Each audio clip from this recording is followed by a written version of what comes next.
Yeah, hello everyone. Welcome to the Gotcha. Planning Commission meeting of January 17th. We will go ahead and start with a Pledge of Allegiance. And Randy, would you mind leading us in that? Yeah, I got you. Somebody have a flag there? Oh, Got my little baby flag. somebody else could mute, please. Got my mic on. All right. I pledge allegiance to the flag of the United States of America and to the republic for which it stands, one nation, under God, indivisible, with liberty and justice for all. My toothpick flag. Thank you very much. Annette, can we have a roll call, please? Yes. Commissioner Anderson, Here. Commissioner Carranza, Here. Commissioner Hughes, Here. Commissioner Schmidt, Here. Commissioner Heath. I don't see yet. Vice Chairperson Keene. Don't see yet. And Chairperson Vanden Eyck. Here. Oh. Looks like we have 5 present, 2 absent. We expect them to show up. Thank you. Can I get a motion to approve the agenda, please? So I'll make the motion. Or second. Okay, we have. Sorry, who moved that? Jason Anderson did. Okay, thank you. Commissioner Anderson, Yes. Commissioner Schmidt, Yes. Commissioner Carranza, Yes. Commissioner Heath, I don't see. Commissioner Hughes, Yes. Vice Chairperson Keene, I don't see yet, and Chairperson Vanden Eyck. Yes, Motion passes 5-0. thank you. We'll go ahead and enter into the public comment portion of the meeting, which is reserved for persons that want to discuss any item that is not actually on the agenda, over which the Planning Commission might have jurisdiction. Please limit your comments to 3 minutes, and please state your name for the record. Is there anybody that is attending that would like to speak on something that is not on our agenda for tonight? And if you could please raise your hand if you're on Zoom, or if you are have called in, press *9.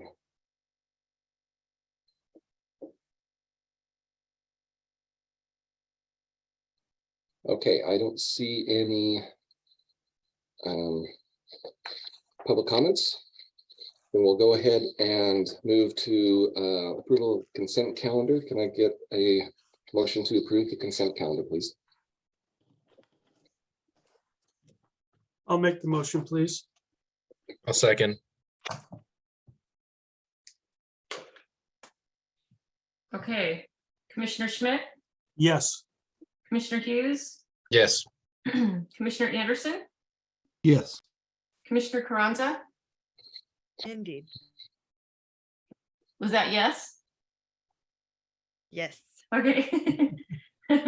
Vice Chairperson Keene Yes. and Chairperson Vanden Eyck. Yes. Motion passes 6-0. Okay, thank you. Okay, we'll go ahead and move into our public hearing portion of the meeting. For each of the following items that come up, public will be given an opportunity to speak. After a staff report is presented, then the chair will open the public hearing and invite the applicant and the applicant's representative to make any comments. Members from the public will be invited to provide testimony to the commission following the applicant.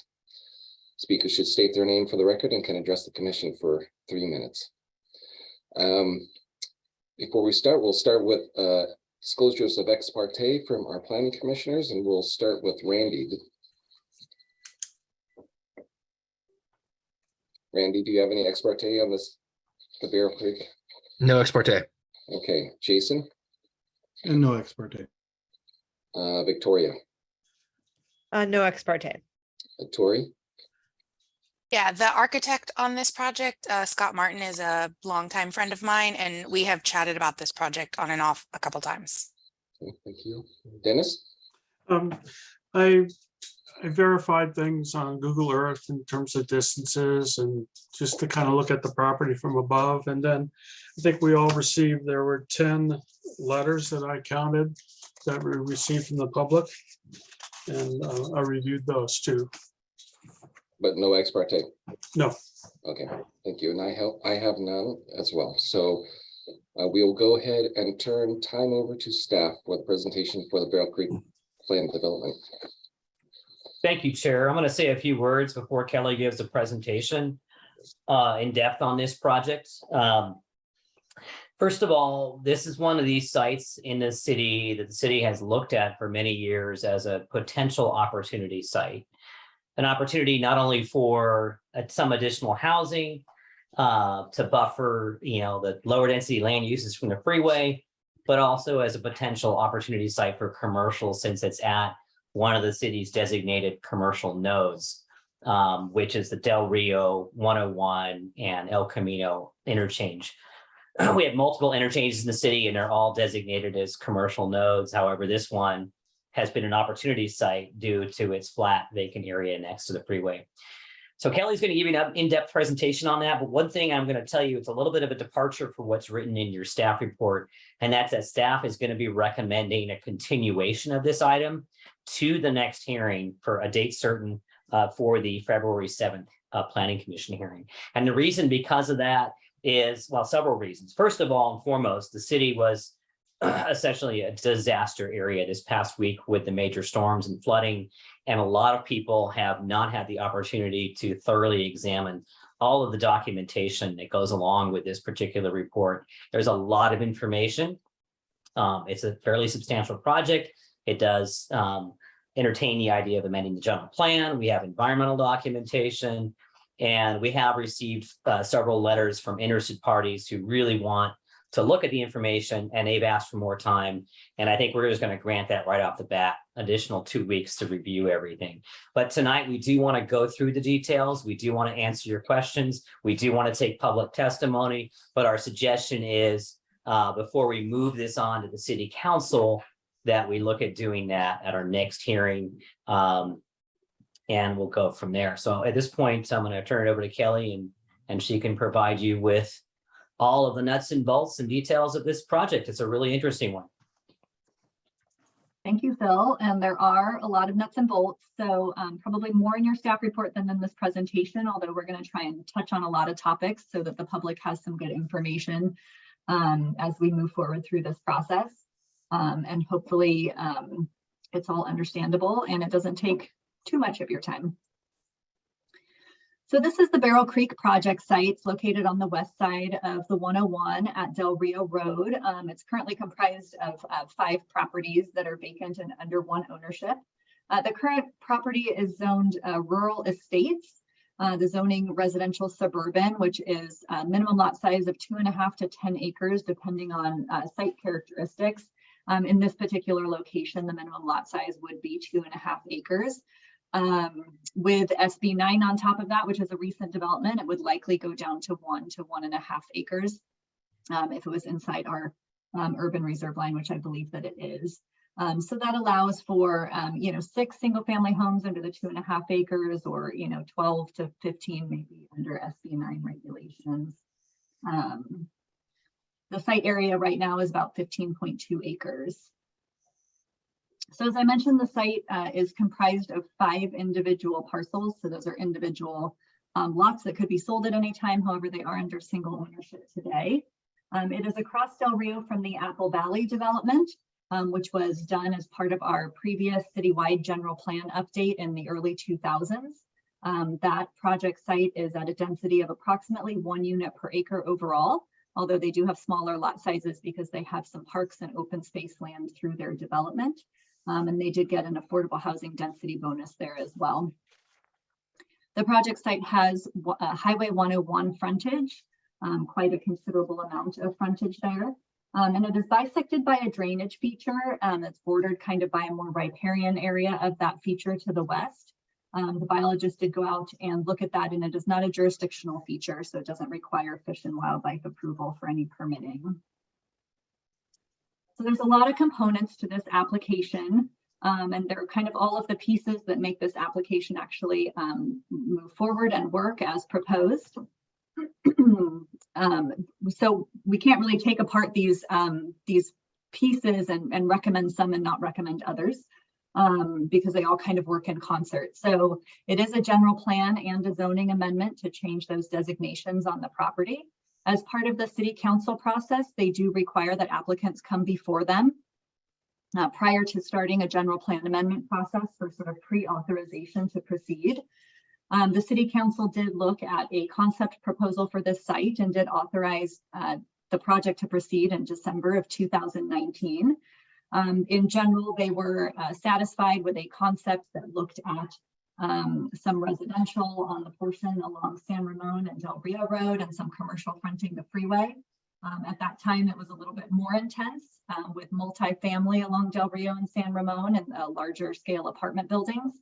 And they did request that that density be brought down if an application were to move forward. And we'll talk about the plan in a couple minutes. So there is the land use change associated with that, allowing for some commercial portions and some medium density residential development area, as well as a modification to the urban services line. So that is where the general plan anticipated that we would provide services to, and there's just one of those parcels just outside the line that we need to capture in for this development. So the project also includes a planned development overlay zone, which is a specialized zoning district just for this parcel. So while in general, they will follow the underlying zoning in terms of uses, we are able to refine commercial uses and make sure we take out some of those uses that are not as compatible and maybe add some uses in that are compatible with that planned development overlay zone. It also includes a use permit to establish a master plan of development. They're also asking for a height exception and to establish a master sign program as part of this project, in addition to some tree removals to accommodate development. And then there is a tentative tract map, which will subdivide the land up into smaller parcels throughout the commercial and residential portions of the development. So I just wanted to give you guys a summary of some items of discussion for tonight, so you can be thinking about them as we go through the presentation. We're going to be talking first about the project design, including the site and architectural design. That would include access and site circulation, some of the parking, some open space, how the site might be lit, and then that master sign program.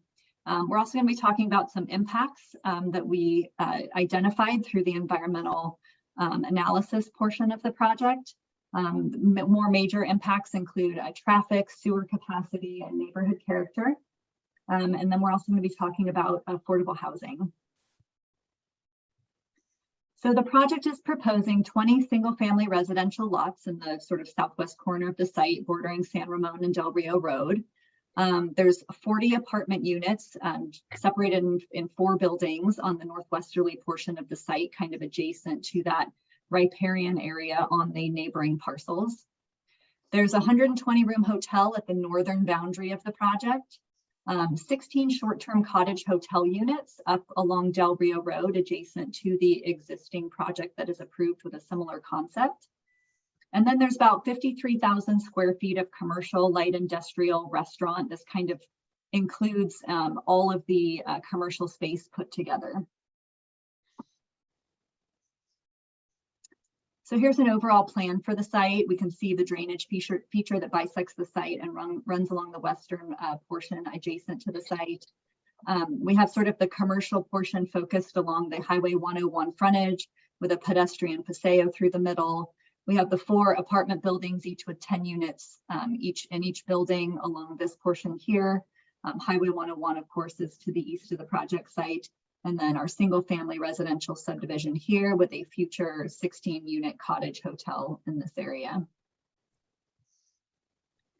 So in terms of phasing, the commercial is required to be built first.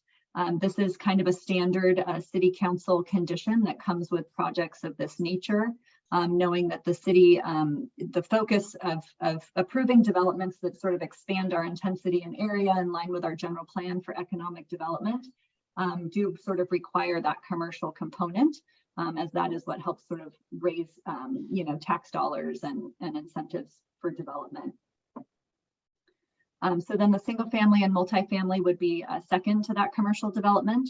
And within that, the hotels could be built at any time. We know they generally need some sort of brand or hotelier to come in and build those. And so those are a little bit at the discretion of those types of developments. So overall, in terms of site design, we have sort of this commercial plaza that runs through the middle of the commercial area. It's intended to sort of be this synergistic area where there's a lot of maker spaces, restaurants, breweries, people that make things out of wine barrels. We have a couple businesses like that in town, and sort of to provide for a more pedestrian oriented area that's very intentional and allows area for people to expand their uses outside and create sort of a social scene there. There's also sort of a little park parcel planned. It's kind of a passive park at San Ramon Road and part of the single family portion of the development. Kind of has some pathways and benches through it, and it is also a drainage parcel that has some infiltration underground. They also have in the center of the plan sort of an outdoor seating area, kind of called an amphitheater, but it's not like a Vina Robles amphitheater. It's kind of more like half scale to the one at the San Luis Mission Plaza. And so that just sort of provides an end cap to the commercial plaza space and provides some additional sort of outdoor pedestrian spaces. So the main access to the commercial portion of the site is off of Del Rio Road. There was an original concept plan that had the entrance located at the easterly portion of the project site. However, there were some conflicts with the realignment of Ramona Road where that entrance was, and it was going to be restricted to right in, right out only. Which necessitated a roundabout at the intersection of San Ramon and Del Rio Road. The applicants went back after hearing some public testimony and some comments from staff and redesigned the project to move that entrance farther west, which allows unrestricted access into that driveway. So left ins, left out, right in, right out. And that allowed us to eliminate the roundabout concept at San Ramon and Del Rio, and allows us to divert the traffic that needs to go back to the freeway directly back to the freeway. The second entrance, which is the main entrance for the single family residential portion of the site, is located off San Ramon Road. So that is sort of the primary in and out entrance and exit for the single family residential. There is a connection here where this number 12 is and this other arrow that would allow the single family residential portion to exit through the project and out through the Del Rio driveway.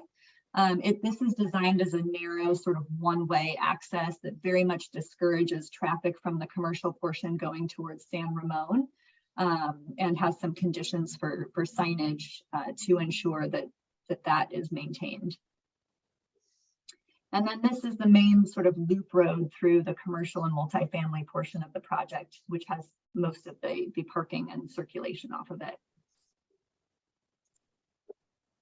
So there's a minimum of 320 spaces required for the commercial and multifamily portion of the development. This takes into account a shared 10% parking reduction that is allowed by code.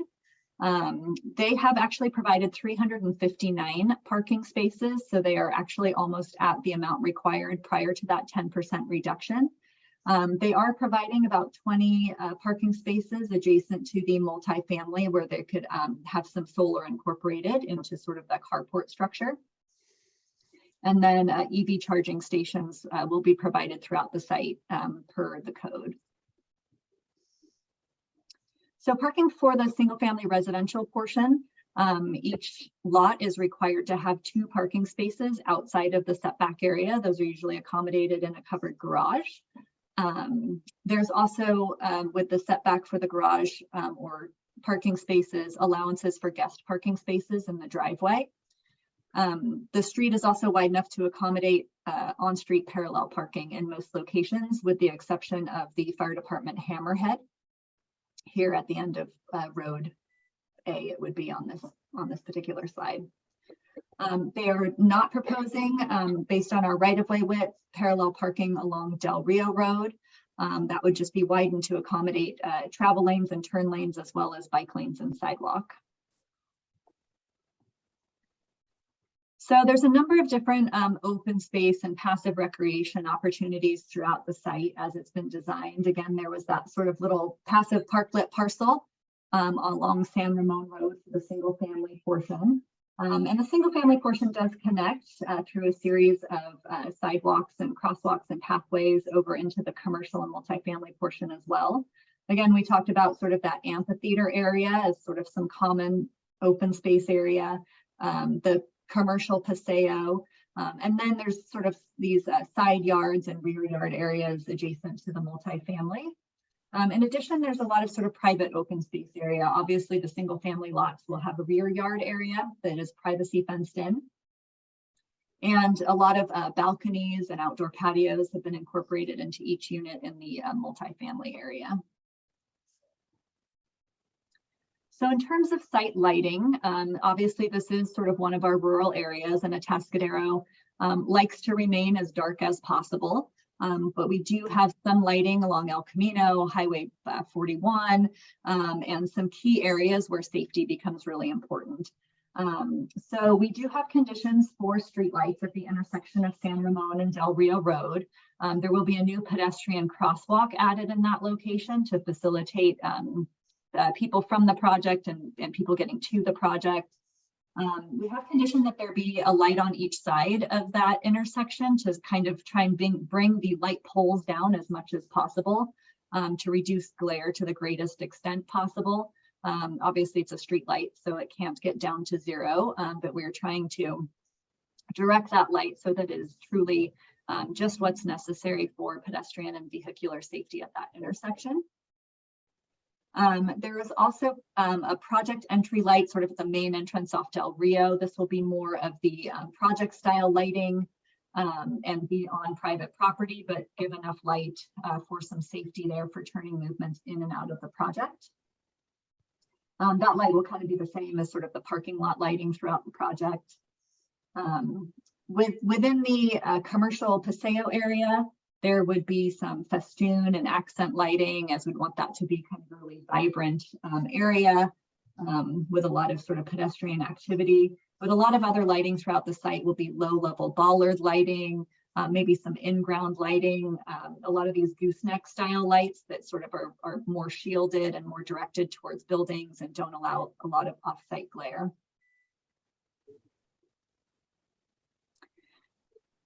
So the applicants are also proposing a master sign program with approval of this project. They have proposed an entry monument sign that would be located on the Del Rio entrance of the project, as well as a little bit farther into the project where the loop road starts. And so that sign would have some decorative rock, which would be consistent with other rock used throughout the project. And sort of like a Corten steel laser cut sign to identify the Barrel Creek development. The hotel is also proposed to have some signage. Some of their signage will be facing the main commercial paseo, as that's what cars will see when they're sort of heading towards that rear of the site. And then there is some signage facing the freeway over the entrance, although that is partially screened by an architectural feature, but just enough to sort of call attention to the hotel. Also proposed along the freeway is a water tower sign feature. So this water tower is proposed to be about 65 feet tall to gain visibility from both southbound and northbound travelers along Highway 101. And it would contain just signage for the development itself, not necessarily individual tenant signage. We've conditioned that if that is to be lit, it should be externally lit to reduce glare as much as possible. It would be constructed of wood and steel. And then the signs for the main commercial tenant spaces, we have some language in the plan development that talks about centering of signage over entry areas. It would also allow for signage on any projecting awnings or projecting signs from the building, and for all that signage to be relatively consistent and be externally lit.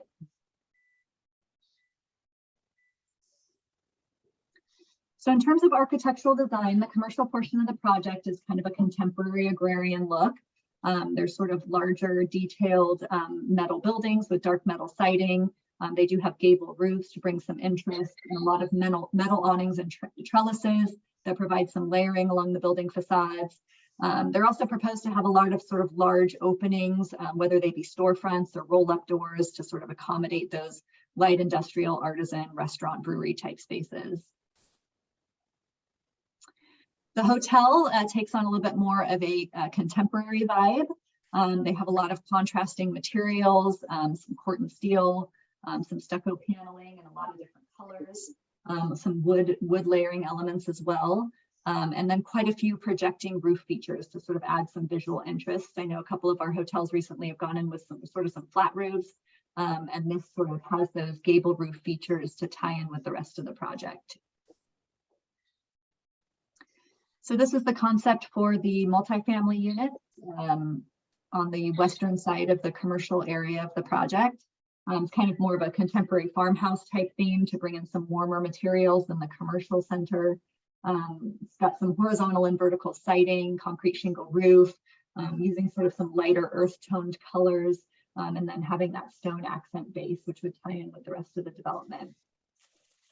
I did also want to note that in order to sort of grade the site and get the drainage to work, the applicants are proposing with this design, sort of the multifamily buildings would be elevated from natural grade slightly. This is kind of where the natural grade slopes down towards that riparian and drainage area.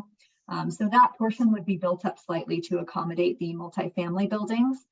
They do have some retaining walls along the back of that site, which would be stepped to provide for some areas for landscaping to soften that wall, so that we don't have one large visible expansive wall from the neighboring properties. So the single family portion of the project is a little different. There's no pre-designed units, although there are some suggested design elements. So this is where our plan development overlay language comes in. That language was written with setbacks and some design parameters. It has a menu of objective design standards that somebody would need to choose from in order to build. It requires that a certain number be chosen for front elevations and street facing elevations, and that lesser be chosen for side and rear, which would sort of get us to that point of four-sided architecture that's higher quality without dictating a specific architectural style. So these lots could be built by a single developer and have multiple architectural styles, or could be consistent, or they could be built as custom homes, and then there would be design standards to follow as part of the plan development overlay.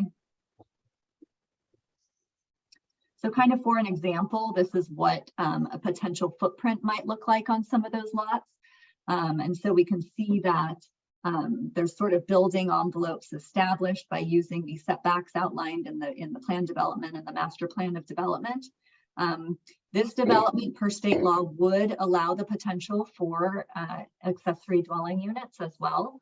That's something that we cannot prohibit through our processes, but those ADUs will also have to fit within the standard setbacks or the setbacks as prescribed by state law. We have prohibited SB9 units from this development, which we are able to do through state law. So the maximum detached units that they could have with this property and this project would be the one accessory dwelling unit. Our general setbacks, 15 feet to the residence at front, 20 feet to the garage to allow the garage to be set back, and the front of the residence to be the more primary visual from the street. And then our standard 10 feet at the rear. Again, ADUs per state law can encroach under certain circumstances to the rear setback. And then the single family neighborhood does have their rear yards and privacy fencing up against Del Rio, similar to the Apple Valley development. They are including about a 10-foot setback from the back of sidewalk to the retaining wall that is proposed along Del Rio. I did want to clarify, the staff report called that out as a 6-foot wall. The applicants have submitted sort of some revised information, and it is a 3-foot wall. They were able to get that down to a 3-foot wall with a privacy fence on top. So our code does currently require a setback between any wall that is greater than 2 feet and a privacy fence, which would be 6 feet. So there is a condition in the staff report to still set that back by a minimum of 3 feet to allow some additional landscaping and layering between the wall and the privacy fence. I believe that the applicant and their design team, because that wall did get smaller, may wish to talk about having that fence in line with the retaining wall to allow some greater rear yard areas for those single family houses. There have also been conditions added for street trees and some sort of taller shrub landscaping just to provide a good sort of visual layering similar to the Apple Valley development so that both sides of Del Rio Road can have some consistency. So staff did prepare an initial study and a mitigated neg deck for the project. The negative declaration has been circulated for the state's 20-day review period. As Phil mentioned in the beginning of the presentation, it's a large environmental document. We've all had to deal with some rain and some flooding in the last week. And we don't make a decision on this project until we get to City Council. So ample time to still keep commenting and reviewing on that mitigated negative declaration and any other issues that come up for the project. What that environmental document does is analyze certain environmental issues associated with the project. And then mitigation measures are incorporated related to like traffic or aesthetics, cultural resources, and stormwater that bring the levels of impact down to a level of insignificance. And a lot of those levels are determined by thresholds that the city currently has in place or that the state has in place related to those impact areas. So again, the public comment period is still open, and the public can comment up until the City Council hearing, which is tentatively scheduled for February 28th. So in terms of traffic, the traffic analysis did look at the project in the context of approved projects nearby and then future build out of the area. And so the project would be responsible for all of their frontage improvements and improvements to the intersection of Del Rio Road and San Ramon at that intersection, which would include the crosswalk with some flashing beacons for pedestrian safety, as well as lighting. Along Ramona Road, the city currently has a project in process that looks at realigning Ramona Road farther west as a frontage road, which would alleviate some of the intersection congestion at the on and off ramps on the west side of the freeway. We have added a condition should that project not be completed by the city when this project moves forward. Based on the traffic analysis, the applicants would have to add a do not block area to that intersection with Ramona Road until it is realigned. And they also have to pay their fair share towards that realignment. So there's a portion of that project that they are contributing traffic to and would need to be financially responsible for. So there are conditions included for that. They also need to pay their fair share towards the improvements at El Camino Real and Del Rio Road. It seems a little bit far away, but the way that we make those interchanges and intersections function is by them all working together, having enough lanes to clear traffic and having the signals timed in a way that allows traffic to be as free moving as possible in areas that get congested. So this project does contribute some trips to the entire interchange area. And so they do have a fair share component at El Camino and Del Rio as well. They'll also be including their frontage improvements along San Ramon Road, which would include sidewalk, curb gutter, a little bit of widening there as well. And that would just be along their project frontage. So sewer, this project will be hooked up to sewer. Obviously, we don't want a project this scale on septic. So originally the sewer was brought to the west side by the Apple Valley development. They have a lift station at Apple Valley, which pumps the sewer sort of in a force main, if I'm getting it wrong, Nick will chime in, across the freeway and over to a line in El Camino, which goes up to a lift station near Home Depot. So the applicants consultants have analyzed both lift station at Apple Valley and the line in El Camino. They did determine that upgrades would be needed to the lift station at Apple Valley with the first phase of development. So any uses to go in would require some upgrades to that lift station. Those include some higher powered pumps, backup generator, things of that nature. And they did determine that the line in El Camino does have capacity for this project. So no replacement of any lines will be needed in El Camino. So neighborhood character is not necessarily something that an environmental document looks at, but it is part of the findings for a general plan amendment and zone change and conditional use permit. So there was a concern about neighborhood character during the authorization hearing that council had held. Again, the applicants had originally proposed 3-story apartment buildings in the area where the single family is currently proposed. And they had quite a few more residential units, short-term stay, vacation rental type units along the rear of the site. So in response to that, the applicants did reduce the density of the overall residential. They designed a lot pattern that is similar to Apple Valley, probably a little bit smaller lots, but not drastically smaller. And then they did use that sort of the natural features of the site and that drainage, which is adjacent to them to the west, to kind of buffer the residential or the commercial portion. So the commercial portion is really focused along the freeway, with residential transitioning to the existing areas.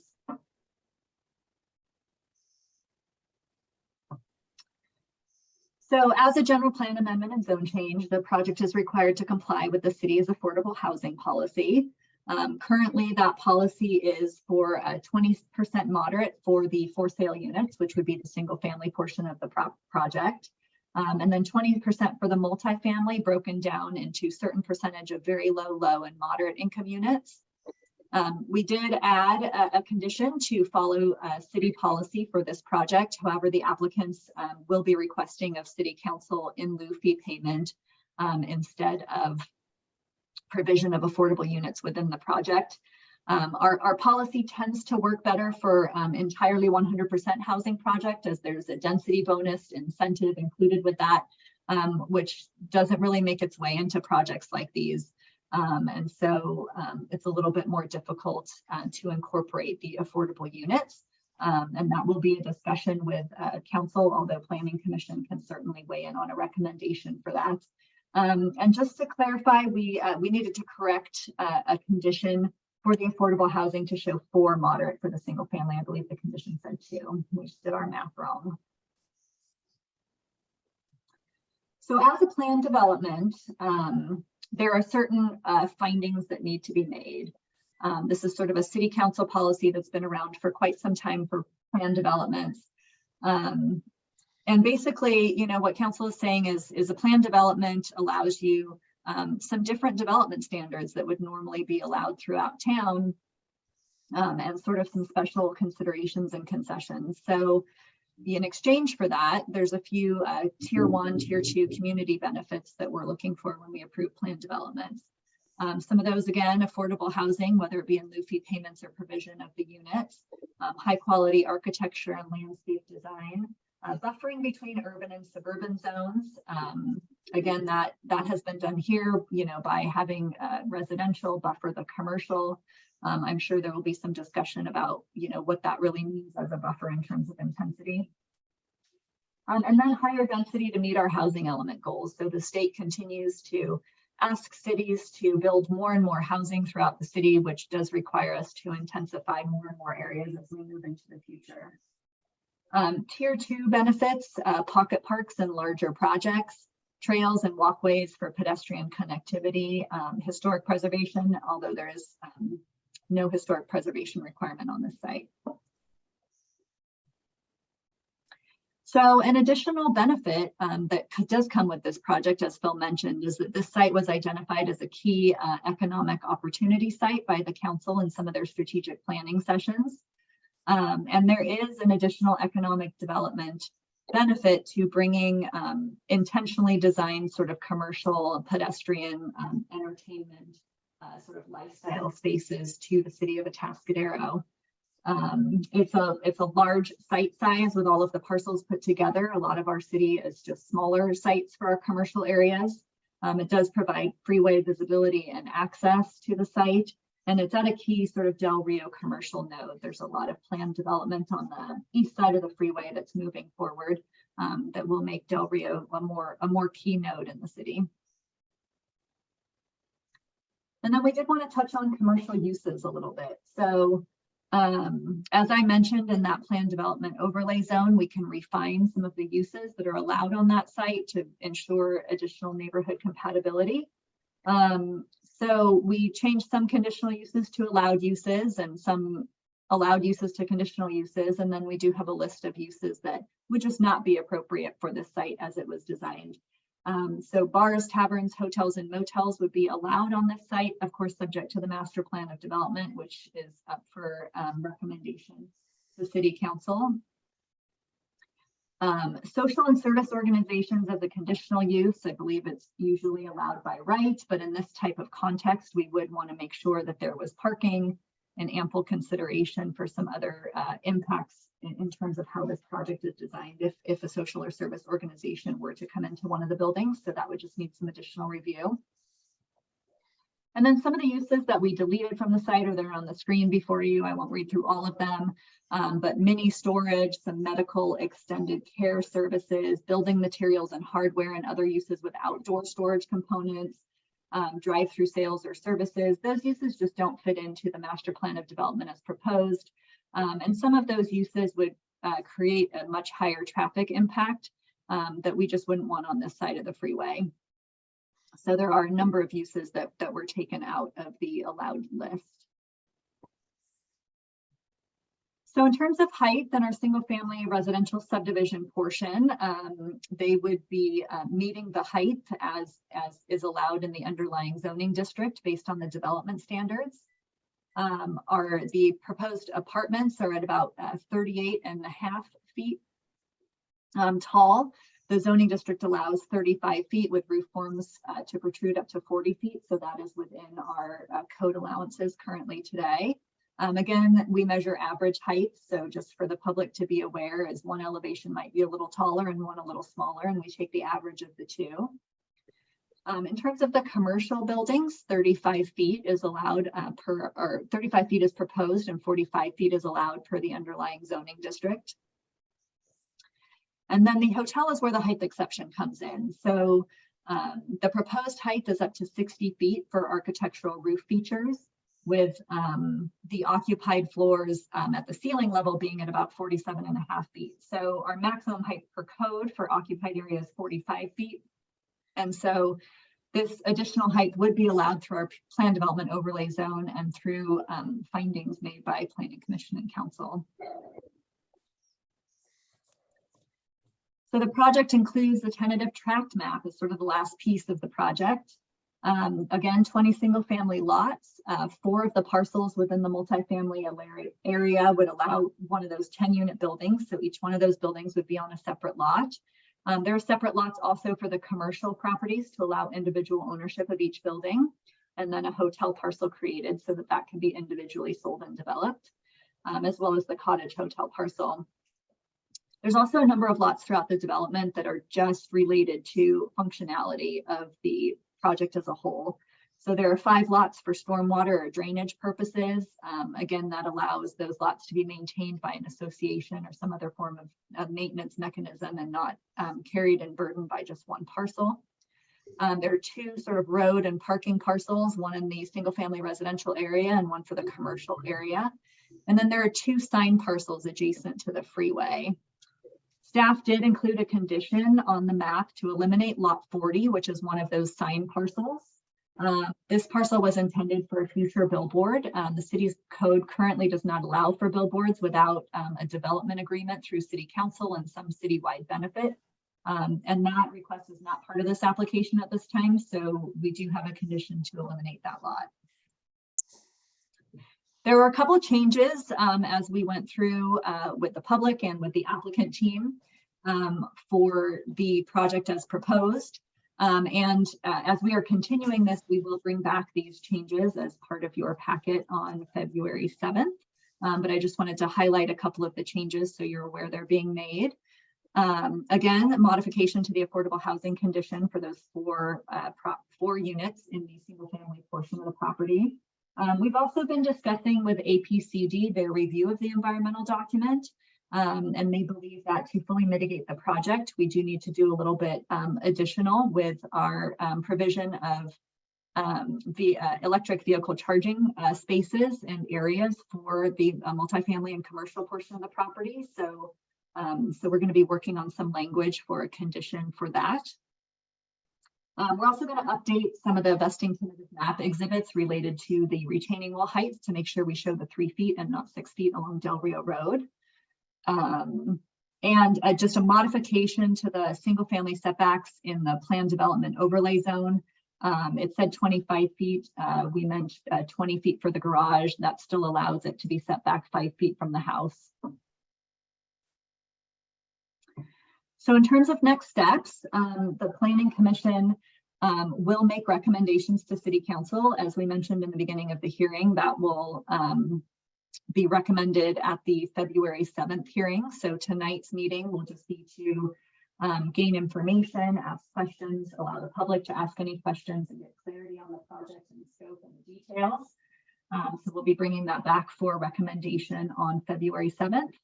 And then the City Council hearing is tentatively scheduled for February 28th.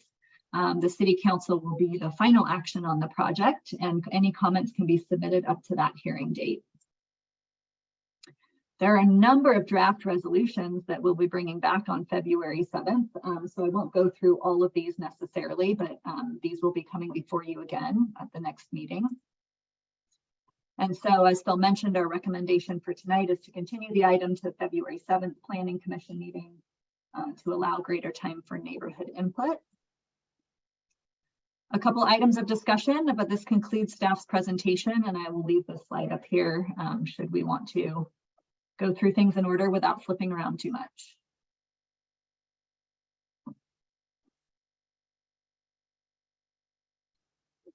Thank you, Kelly. Planning commissioners, we have any of you that have questions of, okay, Dennis. Sure. Can you hear me? Yes. Okay, thank you. Thank you for your presentation. It was pretty thorough for an initiation to us for this project. At the very beginning, you spoke about economic development and the benefits of the project and goals of the City Council. Has there been any analysis prepared that says that the proposed project potentially could generate X amount of these dollars? No, that has not been done to that level because we don't have verified tenants. We know in general what a hotel and certain commercial uses will generate. And we know in general the cost of supporting residential uses, which are constantly a challenge in our community. But a fiscal analysis of that detail has not been done. Probably a good question for the applicant team. They might have a good handle of how this project might come to fruition and what it might contribute to the community in terms of costs and benefit. But those are always challenging because they can go a lot of different ways. Kind of a round number, we know how many hotel rooms there are, we know how many commercial units there are. We can generalize what a restaurant does type thing, I think.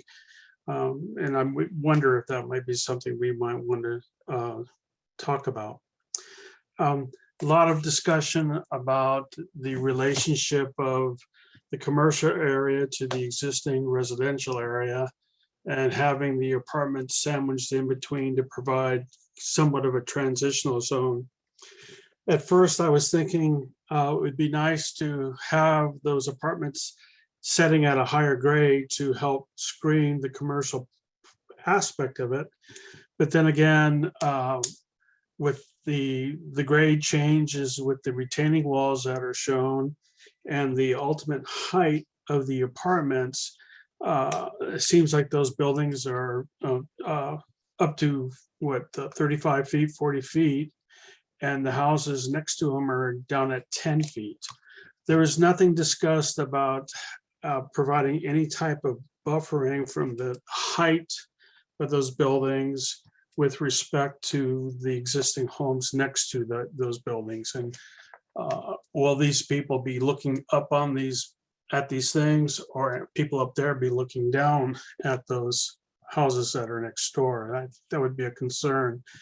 None of the retaining walls had privacy fencing shown on them, where that was discussed along Del Rio. So kind of looking for a cross section going through that area is kind of where I was thinking. What's the definition of cottage units?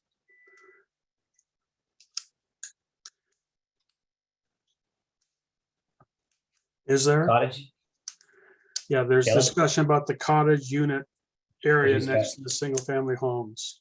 So those are actually, what those would be is very similar to the approved project that we have there at the corner, which is essentially modular units that would become vacation rentals.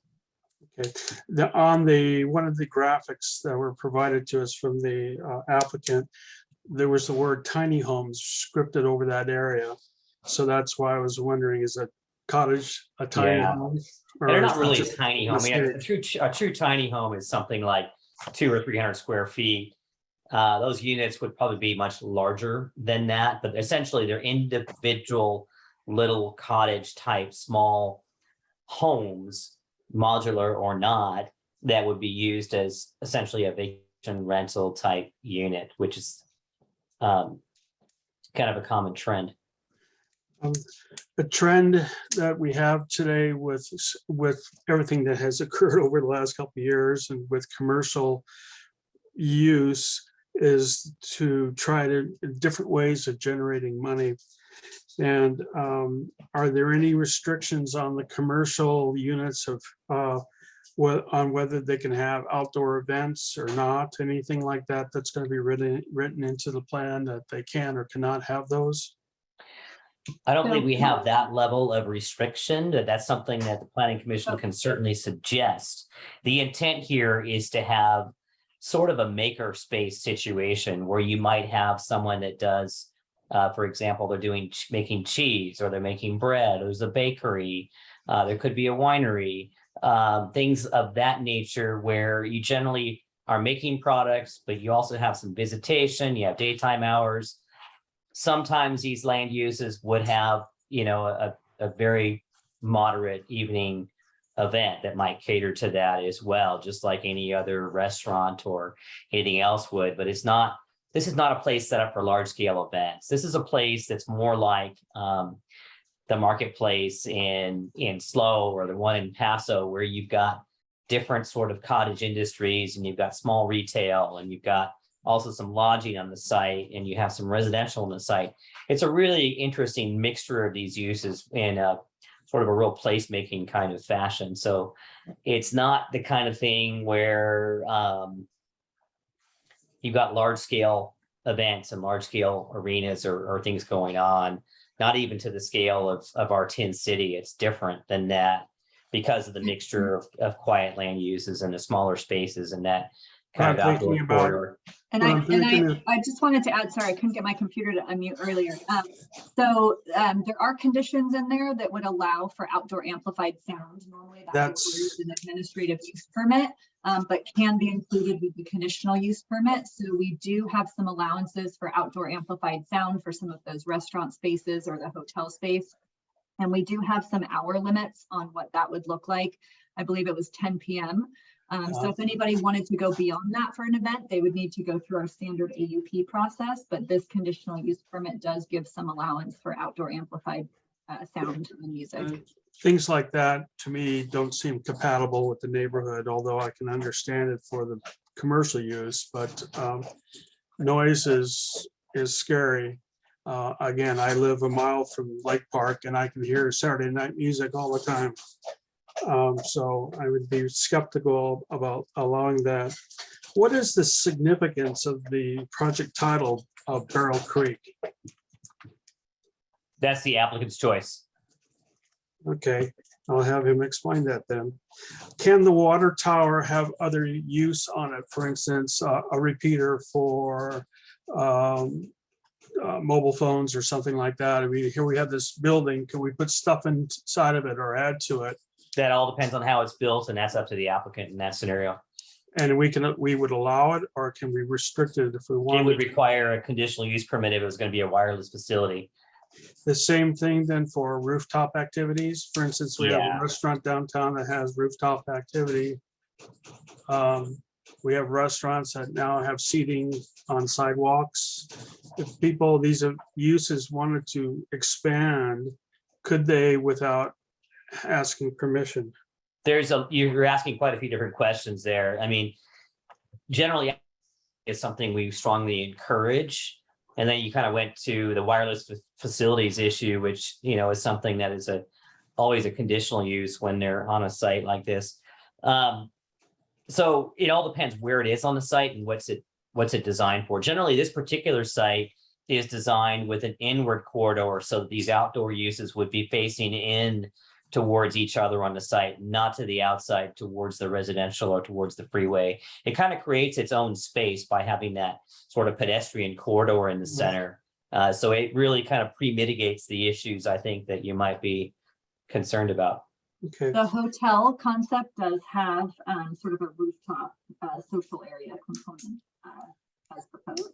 okay, but that, I'm a little less concerned, I think, there because of how it's related to the existing residential areas, the hotel itself. And I don't really see people hanging out, looking over the edge and, throwing things or whatever.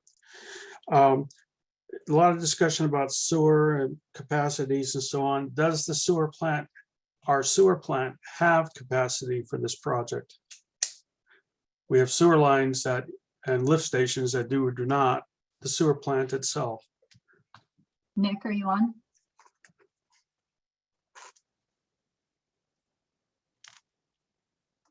Yes, I am. How's our wastewater treatment plant capacity? We're approaching capacity. I mean, we're getting close, but it's not like on your car, if it's on empty and it runs out of gas, it runs out of gas. It has an incredible ability to bounce, I guess, and take higher flows. So it's the design capacity of it is 1.4 million gallons per day. As an example, last Monday during the storms, we had 4.5 million gallons that we treated. So it's like 3 million gallons more that we treated. Now, I'll tell you, we were like half an inch from overflowing ponds and everything else, but it's got an ability to handle additional flows. It's just not built to handle the strength of the wastewater these days. So we are in the process of doing secondary treatment improvements and also like final tertiary type treatment. So we're hoping to have some of those improvements in place, the secondary treatment improvements, in the next 5 to 6 years. So because it's just going to be increasing. Looked at the capacity when we were going through, we have a fee structure that's set up for what the general plan makeup was. Now we're changing the general plan makeup. So will this project play additional impact fees to contribute to the increase in size when it comes about?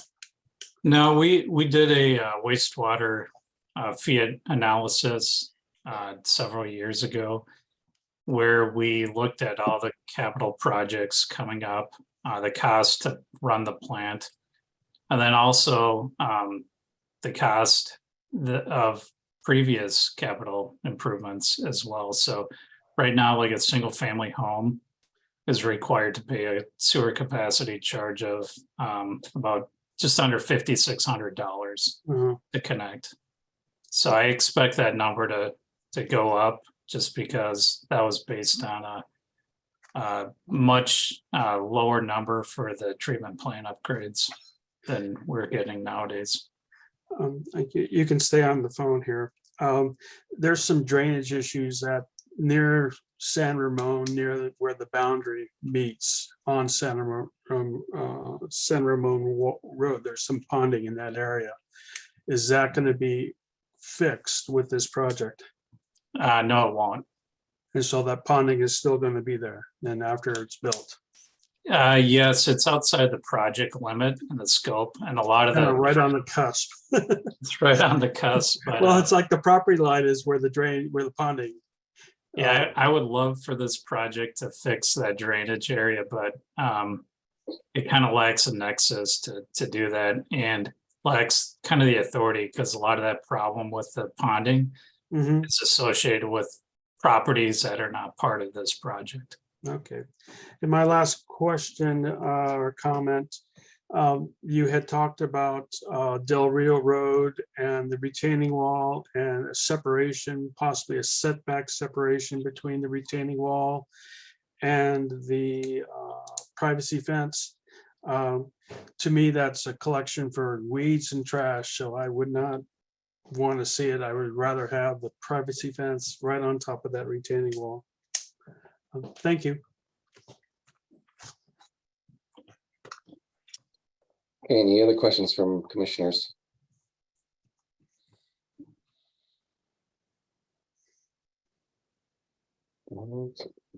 I think Dennis left no stone unturned there. He did a really good job. Yeah. Okay. If that is the case, can we have the applicant or the applicant's representative address us?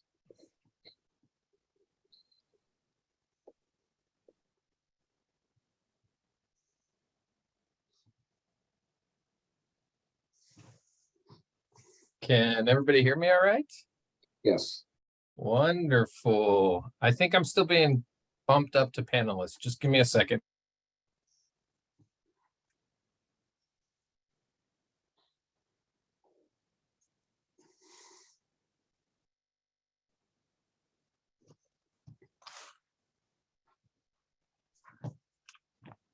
You should be All good to right, go. I think I'm back as a panelist and now not just unmuted. Can everybody hear and see me even? Whew. That's like the biggest stress point ever right there, is will I even be able to do this? So commissioners, thank you so much for your time tonight. Really excited about having this project here before you. Looking forward to the public comment as well. We've been tracking this for quite some time and excited to see where it goes. So I'm gonna try to not copy what Kelly just gave, because that presentation was amazing and thorough, more thorough than I could ever be. But I did want to share a couple things and hopefully be able to address both some of your comments and some of the public comments that I've heard so far. So I'm sharing my screen now. Can everybody see a slide that says Barrel Creek Mixed Use Planning Commission? Thank you for the thumbs up. I appreciate that. I'm an architect by trade. My name is Scott Martin, and I work for RRM Design Group, here representing the applicant today. I have some people chatting with me via Teams. If you have other architecture questions or landscape or civil, the RRM team has been in this for a while, and I think has the knowledge and understanding of the site that hopefully we can answer any of your questions tonight. Excited about this. It's been a while, so let me go through a brief little agenda that I'd like to talk about. I'd like to talk a little bit about the existing site, the general plan conformance and how we think we fit within that, sort of where we are in the process and where we've been, how we got here today, and then the actual project, some of the site features, the design, the building design, and the landscape concept. Of course, I'm here to answer any questions after that. Oops, I'm skipping slides already. So first, just an existing overview of the area, the vicinity. I think Kelly did a great job with this. I talk with my hands. Like I said, I'm an architect. So our site is located here. I'm an Atascadero resident. I drive by this. I can't tell you how many times a week thinking about this site. The frontage, what 101 has done to our town will forever be and will ever have an impact. You know, there was a time where Apple Valley wasn't single family residential in this area. And there was a time where the hotel across 101 wasn't built. So it's been exciting to see this area of town change. There is sensitivity, and hopefully we're showing that tonight. I'd love to walk you through how we're doing that, but we do care a lot about the Western sort of more rustic character of the residential and how to blend that in, while at the same time knowing dang well thousands and thousands of people drive by this site, and it is our sort of northern gateway to Atascadero. And I think that matters. I think that matters more than the old Quonset hut and some of the other defining elements. That there's an opportunity here for Atascadero to be something else. And this isn't out of the blue. This isn't Scott's crazy idea or the applicant's crazy idea. This falls in line with sort of the 2016 general plan and the update that was done in 2020. This is our site up here. This is the node that Phil mentioned. This is envisioned as a mixed use node. The decision makers in both the staff and council talked about how this town should grow. Growth is inevitable of some kind. You either decay and fall apart, or you change and grow in a new way. And we're hoping that we can change and grow, but still maintain who we are and who Atascadero is. So we are looking to provide well-planned growth. Most importantly, we are looking to encourage more compact, walkable communities that encourage pedestrian scale mixed use and infill rather than automotive dependent subdivisions. So we are trying to get people out of their cars. We're trying to make this pedestrian friendly, and yet we're trying to be sensitive to what is actually there now. We're trying to really solve part of what Atascadero has been trying to get out of, which is being just a bedroom community. We have a huge economic imbalance in our city. There is a lack of jobs compared to the number of residents. And so we're trying to secure some of that local revenue base, help with that jobs housing balance. In order to do that, we need to have a crystal ball and decide what commercial is going to be. I don't know about you guys, but it is a challenge right now to tell you how commercial centers are going to evolve and change over time. There was a great public comment that, you know, why isn't this just happening at the old Kmart site? And I wish it was that easy, but I will tell you that I'm not sure Strip Center USA is what Atascadero wants to be. And I'll guarantee it's not what the consumer is demanding from a commercial project anymore.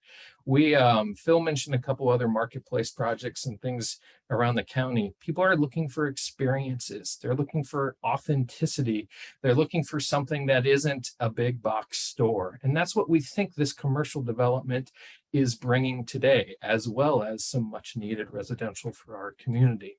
So we are constantly trying to find that sort of balance between what the uses are and how to define them. And I'll talk about that a little bit more as we go. There has been some market demand. A full-on market study has not been done. Based on some public comments and also just some of what happened tonight, I'd love to talk a little bit about the process. I think I had a little more hair and it was less gray when I started this project. We submitted a pre-app with staff in 2019. We went to our first council hearing in April of 2020. That's when we were initiated. Nothing was blessed. No project was approved. We could just explore it further, get more feedback. One of the next critical, and we did show a conceptual plan at the time. I think it had more than double the residential units we are currently showing. We were targeting more of a housing need, a workforce housing a product, much more shared units. We heard at both that council hearing, and then following that in September, we held a public workshop. There were cookies and coffee and I think that was it, no alcohol, but there were cookies and coffees on site, and we brought the public in to actually engage and hear what they wanted. It was great at the council hearing to hear, but we wanted more. We wanted to know how this project could change for the neighbors and create a better project for that area. And what it really did was send us back to the drawing board. We have heard again and again that the commercial is very desirable, appropriate for freeway frontage, and be careful of how it transitions back into the site. We heard that all apartments is inappropriate, even if they're townhomes, not appropriate for this site, and that there needs to be some single family along Del Rio that transitions into something of more density. Apartments were strategically located where they are based on what we heard from that public workshop and from the neighbors and engaged staff. So we spent some more time on design. I think I've got another whole handful of site plans I could show you, but part of that process was also going to your DRC, your design review committee. This was the first opportunity for us to really, while we'd shown renderings and site plans, this was really getting into architectural detailing, building design and concepts. And your DRC did a fabulous job of helping us sort of craft and mold the character and the story of what Atascadero re-envisioned could be. And so we're very thankful for that. I'll go over some of those details tonight, knowing that I'm an architect. You can tell me to go faster during that section, but that's where I get excited anyways. That was in 2021. Since then, we've been going through an environmental review process. We've been doing some fine tuning and further detailed development plans. And now here we are in January of 2023, showing you, the Planning Commission, the project. So we're really excited with how this has evolved and how it has changed. Looking forward to your feedback tonight, and looking forward to actually, hopefully one day, actually, I want to go sit here and have a sandwich with my wife one day. So I'm excited about it. Talking a little bit more about what Kelly mentioned, a couple of the other things that came out of the public workshop is really matching this Del Rio frontage that Apple Valley had. So at one point we had houses that had front doors on Del Rio, very, sort of bucolic, sitting on your front porch drinking lemonade. And it was clear that that's not what the residents and the neighborhood wanted, that it was a desire to repeat this frontage over here and create the backs of homes along Del Rio. We did that on Del Rio and on San Ramon. We did as much as we could to fix some drainage issues over there. The big ponding happens a little further up, but we created a basin, a linear treatment facility. We got water coming into this and handling what our site is generating. It's hard to move and morph land off of our site. And we created a single family residential project contained within the corner. That was exactly what the community asked for, and that's what we provided. Single family lots on single family houses. Possible 1-story, possible 2-story.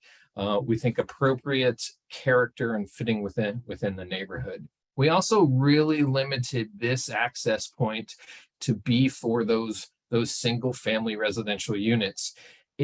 For fire truck purposes and emergency egress, if something ever happened, there is a small connection here, but it is not open to the public. It is not something that you could do every day. Most of the public will come in off of Del Rio and circulate through the site. That is exactly what we envision. Trucks, any services going to the commercial, the trash truck, all of those would be coming through the Del Rio entrance and back out the Del Rio entrance, limiting the amount of exposure and impact on any of the surrounding neighborhood. The commercial itself is strongest along our Highway 101 frontage, like most of Atascadero. We have signage and building facades placed here, but we also have the ability for roll-up doors. The idea behind this commercial center is sort of artisan craftsman. That this is more about the winemaker who is making wine and potentially selling you a glass. the bread baker who is baking on site and selling a sandwich, the coffee roaster who still has coffee roasting on site. They may need some roll-up doors and some access to traffic or circulation deliveries. So that's what's provided along the back side of these roll-up doors along a sidewalk that can allow goods to move in and out, much like you see right now at Joe Bella or many of the other type of crafts place like that. Then we focus the more public space interior to the commercial project. There's a beautiful tree out there that we wanted to highlight. We put sort of this reflective amphitheater around it as a node to one end of the project. And then the hotel becomes the other end. And right through the heart of here is a great immersive commercial space. It's envisioned to have patios. The uses are not finalized, but I think you get the idea of the types of commercial uses we have there. This is not a big sea of parking in front of a big building. This is not the Home Depot. This is not the Kmart site. This is different. It is pedestrian geared. The idea that you may park here and walk through this whole project just to grab some fresh ice cream and the cheesemaker is the whole concept behind that. Hopefully you stop and stay a while. The apartments that are located here, there are some great questions and comments. This, I'm not going to call a creek. There is a drainage feature on site running right here. Between that and the concept of artisanal making, the wine barrels, the distilling barrels, that's where the name Barrel Creek came from, is those two sort of meshed together. But that riparian drainage feature also creates a lot of vegetation. You can see it if you just pull up Google. I even put a little guide here and looked this way. And there's a lot of vegetation in here that is blocking. I think there's 4 homes along San Ramon here that would block most of the view to the apartments from there. The idea here with the internalized public space is that the apartments, the hotel, the commercial buildings themselves focus inward and block the noise and shelter the noise, shelter the visual impact to everything except 101, which is where you want that visibility. I'm going to keep going. This starts to show you a little bit about the actual building design. We're excited about this. We did get a lot of public input. Like I said, it even went to DRC. This is not Spanish style roof and stucco. This is a little more derivative of sort of the bucolic farm that is the area between Atascadero and Templeton. We pulled some inspiration from both. It builds upon sort of a simple box, but it provides patios and signage and exterior application of fun, exciting things to help create space. The residential units themselves are highly detailed. They're adorned with lap siding, horizontal, vertical, architectural lighting, brackets. And then the hotel is a little bit more of a agrarian derivation that talks about some of the agricultural uses that were once in this area. And I'll try to give you a little bit more inspiration for that as we go. Again, I know architects, be careful, but we did have some building design concepts and some residential inspiration, the sort of farmhouse for the residential. I think this is all in your package. So if you have more questions, I'd be happy to talk about that. Some of the design more specific to the hotel, I know that at points it can look we really wanted to put a real roof on this thing, and at points it can look a little like, what's going on there? I love the grain silo up in Templeton. We love some of these agrarian forms where there's a combination of a rich earthen material, sheltered and protected by an overall roof form that started to become like this sort of architectural language that we were looking for with the hotel. As you get into the retail spaces, it's much more sort of industrial maker. So some of the metal siding, the use of the water tower, the idea that you're making things and not just selling things became very visually important in the actual architectural language as well. There is talk about I think I think of them as micro units, but it's almost hotel light. We heard from some residents that the hotel's great. They like the hotel across 101. It works well for families and people coming to the area. But sometimes there's a lack of a destination type of facility, something where somebody could come and have, you know, a school reunion or a couple families rent out a little cabin or something like that. Really still sort of tying back into that open space and that connection to the land. So these are intended as small structures that would be rented out, creating tax revenue, creating TOT taxes. But that would be rented out and have things like campfires and cooking facilities, a little more long-term stay than a single night was the idea. So short-term rentals is the term that's most commonly referred to.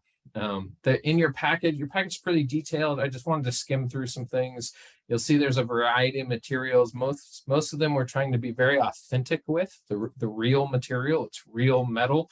It's real siding. We're trying to make sure it's appropriate. It has texture and scale, especially at a pedestrian level, and provides sort of a uniqueness that we hope feels like a Atascadero, appropriate to the area. Oops, I skipped over one, sorry. Our landscape concept is key on this project. It's a beautiful site now. If you had a chance to be out there, it had some character defining features that we wanted to sort of build from. The single family being a little more formal. You can see some of the planting and things that we are proposing along Del Rio and the other frontages. But bringing in some natives and some ornamentals as well into the single family seemed very appropriate. In the commercial, it's a little more hardscape heavy. There's opportunities for plazas. There is some grade change. I think one of the commissioners was talking about a section through here, and I could show you that, you know, A2 would be the highest, B1 steps down a little bit. So there's some ramping and some undulation between what may be a patio here and a different patio here. I think there's some great opportunities for some outdoor space and then really some shade trees into the parking and then the natural sort of setting here. So those change a little bit from the commercial to the residential vibe. I know amphitheater scares people. I call it a plaza. It's really just sort of a terminus. This is this existing beautiful tree that we wanted to make sure we protect, and still a place to grab a sandwich and sit, or maybe there's a little acoustic guitar down here strumming a tune. I think it'd be a very beautiful site. It's south facing. You'll get a lot of natural sun without being overwhelming. I did hear some public comment about the Del Rio frontage. In fact, a neighbor said, we want what is across the street at Apple Valley. So I did provide a photo of that. What Apple Valley has, and I did this with my own tape measure this weekend, so I hope I got it right, but there's a sidewalk here off the curb. So this is on Del Rio looking south. Our project would be to the north. Then there's a landscape buffer. And then there's a wooden fence. That sidewalk does meander a little bit and curve, but in general, there's always about a 4 foot and then an 8 foot, 4 foot sidewalk, 8 foot landscape area, and a 6 foot high fence. What we're proposing, so here, this photo happens over here on this side. We're proposing on our side would still be that sidewalk. And that happens within here. We're 16 feet from the curb to where that retaining wall is. That retaining wall sits right about in here. And then, like Commissioner Smith said, we'd like to put the fence right on top of that wall just to avoid there can be a little no man's land, and who maintains it, and it's 3 foot up in the air. And so we like the idea of this right on top of here. We have a 10-foot dedicated tree easement. So you will get landscaping, you'll get trees in here, and you'll get landscaping on the ground just to help buffer that wall and screen some of that, and really try to create a similar frontage as to what's across the street. So I would really like to go that route. I know Kelly brought up affordable housing, and that's one of my passions. This project is not an affordable housing project. It's built by market rate developers. The city does allow us to go to council and ask to pay in lieu fees. There are affordable housing developers who do that really well and are great at it, and don't maintain 1 or 2, 3 units, but do it at 40 and 50 at a time. And there's just they're better at management, they're better at all of that. So I think that those funds would be well spent towards some affordable housing within the city, but not sort of onesies and twosies within this project. I covered the 8-foot wall. The sewer, we are absolutely willing to pay our fair share to get the upgrade to the lift station. The study we showed, everything else looks like it fits within the city allowances, and that we'd be contributing to our portion of that. I hope that touched upon apartment screening. There is a section in your entitlement package that sort of shows how that screening goes. There's no current fence proposed along the creek on the backside of the apartments, Commissioner, but I think we'd happily entertain that if that was something that you felt better. I'd encourage for it to be more transparent, as I think there's a beautiful view there, and I don't think we're obstructing others visually looking back this way based on the amount of vegetation that's out there now. You can see there's about 4 homes, 1, 2, 3, 4, and most of that area is pretty well vegetated. So I'm here. I'm happy to answer any questions. I appreciate your time and look forward to your comments, and thank you for everything. Thank you, Scott. Jason, question for the applicant. Well, Scott, it's not really a question. I just, I think about this area and this property and what could be put there. And I think that you have put heart and soul in this. You can tell that you're really passionate about it. And the applicant has obviously foregone some higher rates to make this a place that the community can really go and enjoy what you're trying to create. So I commend you on that. So thank you for putting all that hard work into it. And I see that we have some members of the public that might be ready to speak. And if anybody else would like to speak, now's the time to raise your hand. Lorelei, do you want to let everybody in order? Well, Or were we asking questions of that? I want to make sure we don't deliberate while public comment period is still open. Yeah. Sure. Let's Limit your start with, questions. we'll start with Peter Laughlin. Good evening. Can you hear me okay? Yes. Good evening, planning commissioners, staff, RRM and Scott. RRM's a great architectural firm. I've hired them. They're the ones who designed Emerald Ridge apartments that we own and are continuing to develop. I think this project is a fantastic project. It's much needed in North Atascadero, and I think you're doing hands to staff and planning for doing the right kind of job for this end of town, because it really deserves this kind of commercial and this kind of housing and well thought out and planned. So hands off to Scott and RM.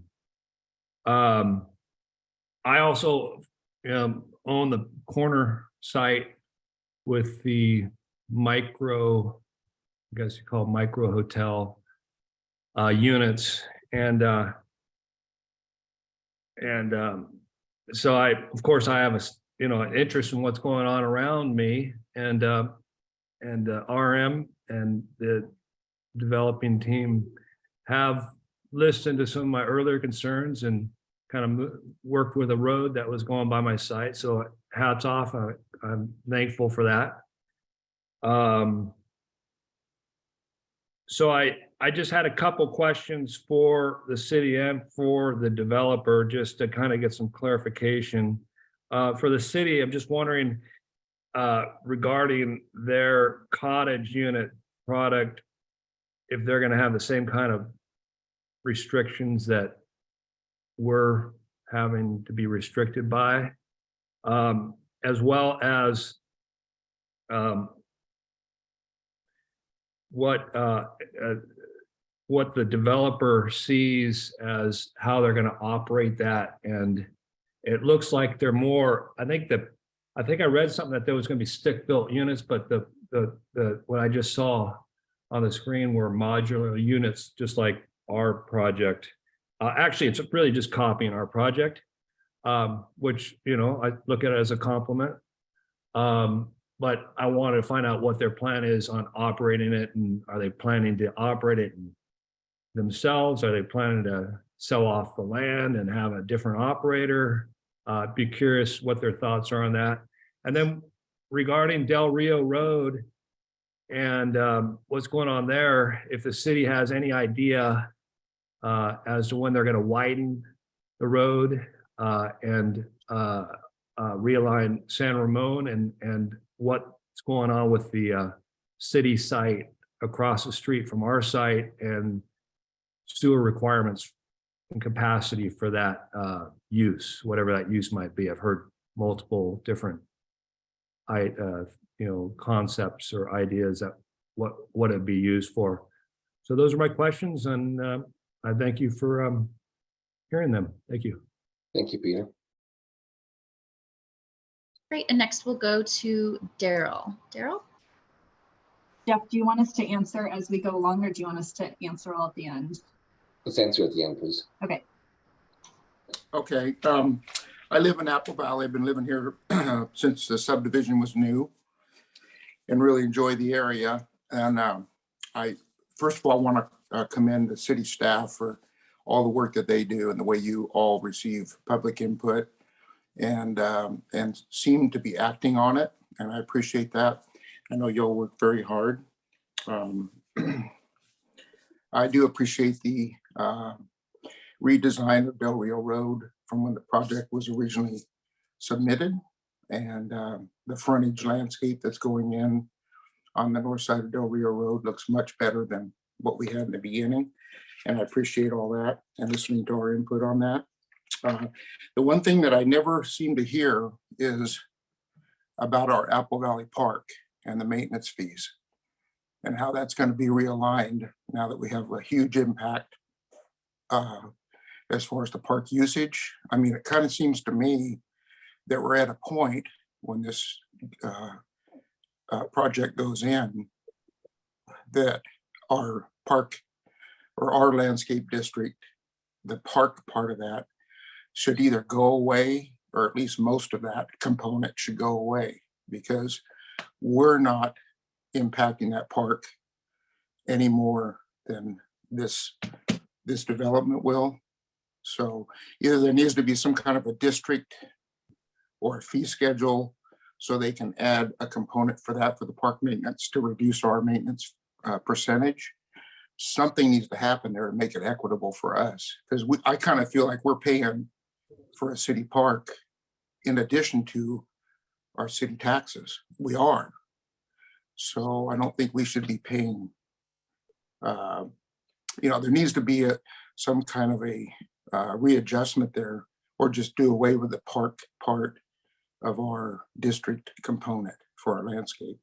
The other thing about landscape is the city street landscape. How is that going to be paid for as far as maintenance on the north side of Del Rio? What happens there?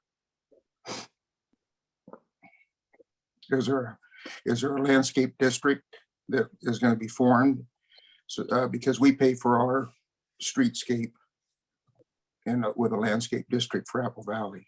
So I haven't heard anything about landscape districts or street districts for in their subdivision of their houses. I'm not hearing any of those components, and I've asked a couple times, even put in letters, and nothing seems to come. Kelly has answered a couple questions I've had, but there's not been any definitive forward path, and I'm very concerned about that, as I know a lot of the residents in here are. So But I just really, this project is a nice project. I think it's like 13 pounds of sugar in a 10-pound bag, but it's put together well, and I think the developer has adjusted it according to input, and I do appreciate that, and I definitely appreciate the city's openness and just courtesy, everything all the way through. Appreciate that. Thank you. Thank you, Daryl. Thank you. We'll go to Jeff Warren.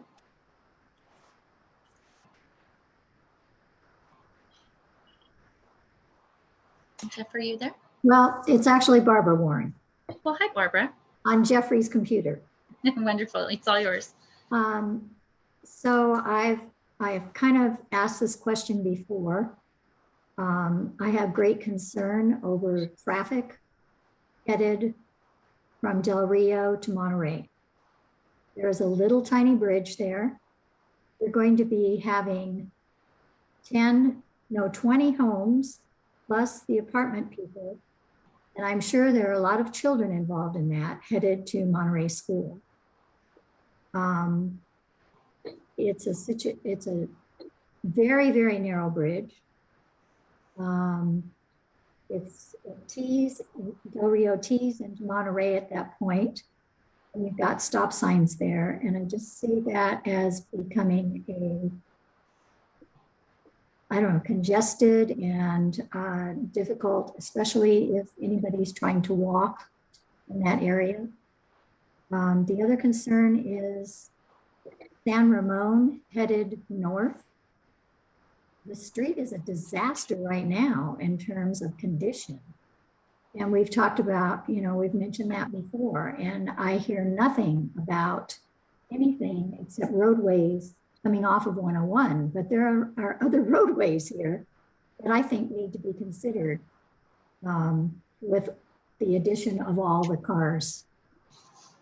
So I'd like that addressed. The other thing I'd like to bring up is I appreciated Dennis talking about noise and being in a neighborhood that can hear noise. Apple Valley, I live in Apple Valley. I've been here 7 years. And it's a very quiet, nice neighborhood, which is what attracted us to it. And you're talking about amplified sound over there. We're a community here of families with young children. You're talking about turning sound off at 10 o'clock at night, but there are a lot of young children in this neighborhood who I'm sure are in bed by 8 o'clock at night. So I think that if you're going to allow amplified sound, it needs to be very restricted to weekend nights where it's not going to interfere with families trying to put children to bed. So those are some big concerns of mine. One other concern is right now, Apple Valley is all one-story homes. And you have some lots that face Del Rio. The backside of the homes that face Del Rio. And I'd like to encourage you to make those one-story homes so that they are not looking into the backyards of the homes that are already here. People moving into that area know what they're getting into, but we've been here a long time. These homes were built in 2006. So you're bringing in things to a neighborhood who is well established, and we would really like you to think about, if you lived in this neighborhood, how would you be feeling? So those are my comments. Thank you, Barbara. Thank you for hearing them. Thank you. Next, we'll have Elena Reynolds.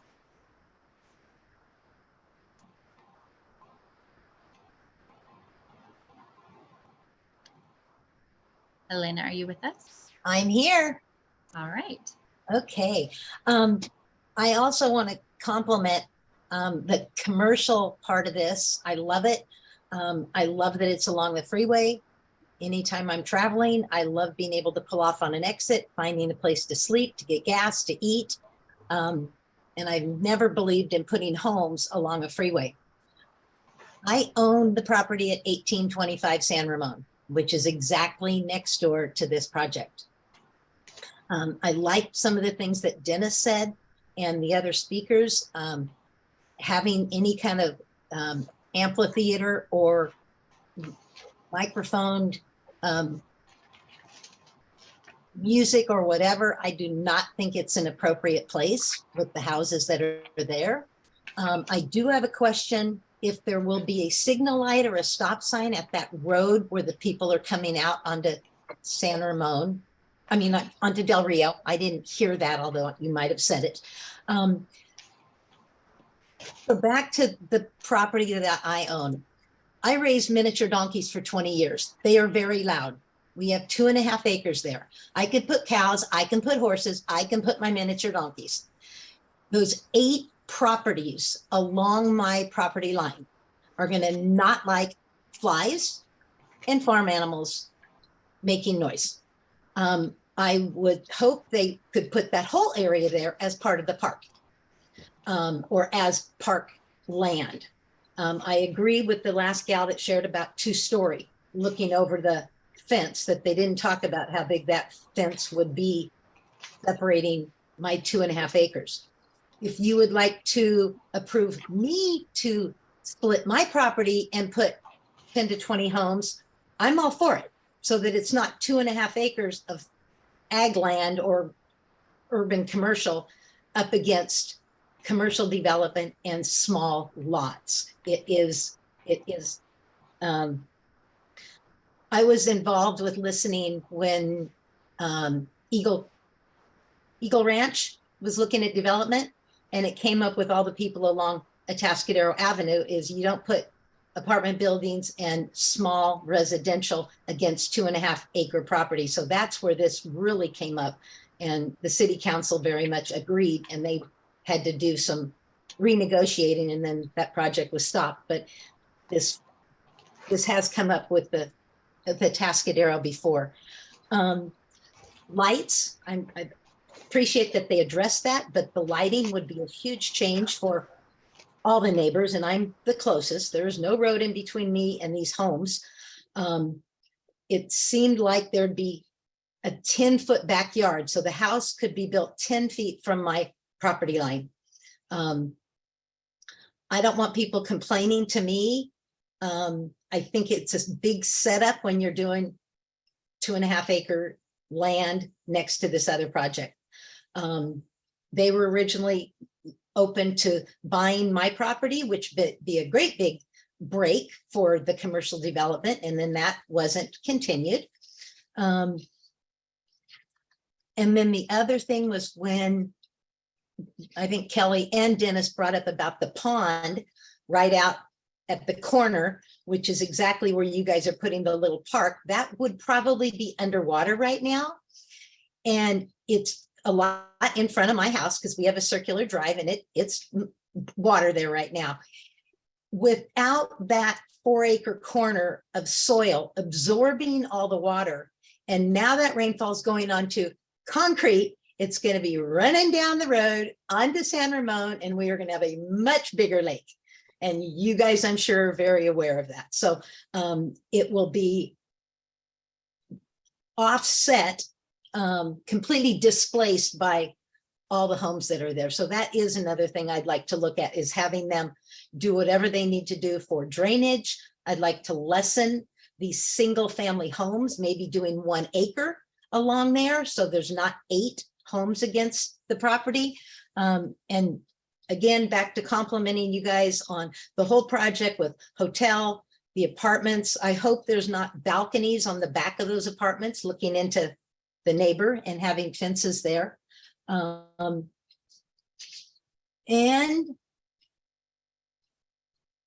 so it's traffic, noise, and the flood. So there we go. Thank you very much. Thank you, Lana. All right, next we have Richard Franco.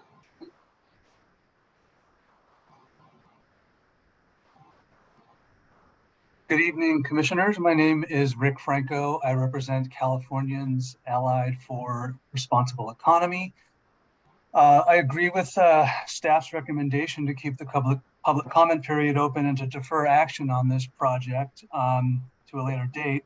If you do intend to act tonight, we request that you not recommend the city council approve the project. Rather, you should instruct the city to prepare and circulate an EIR for the project, or at a minimum to revise and recirculate the mitigated negative declaration.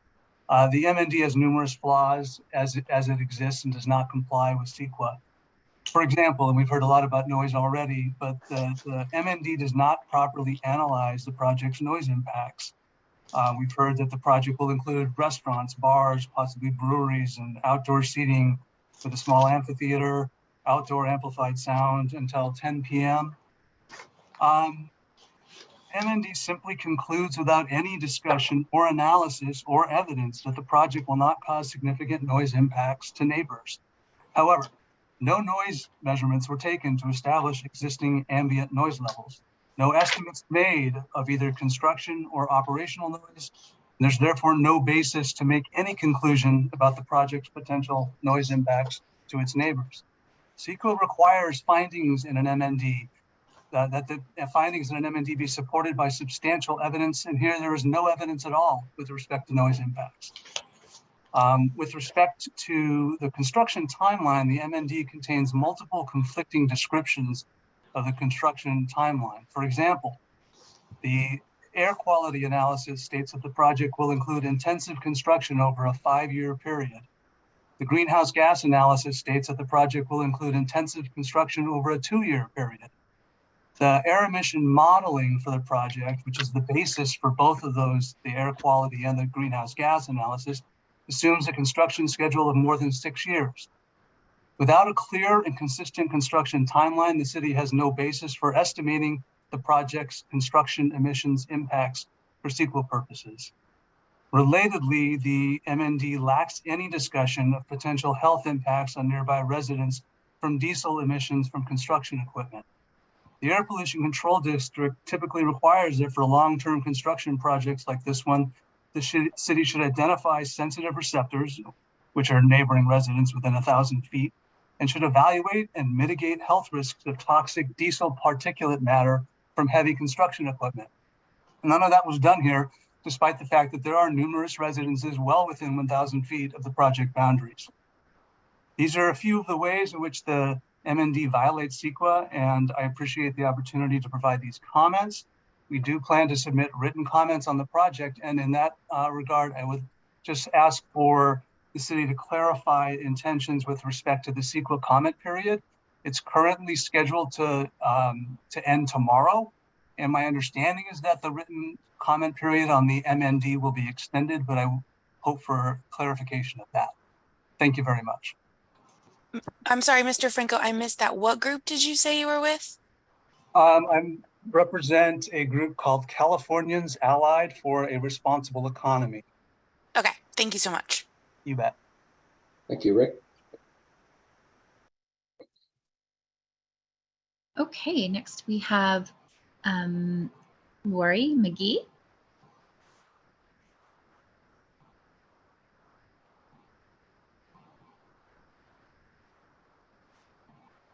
Hello. Hello.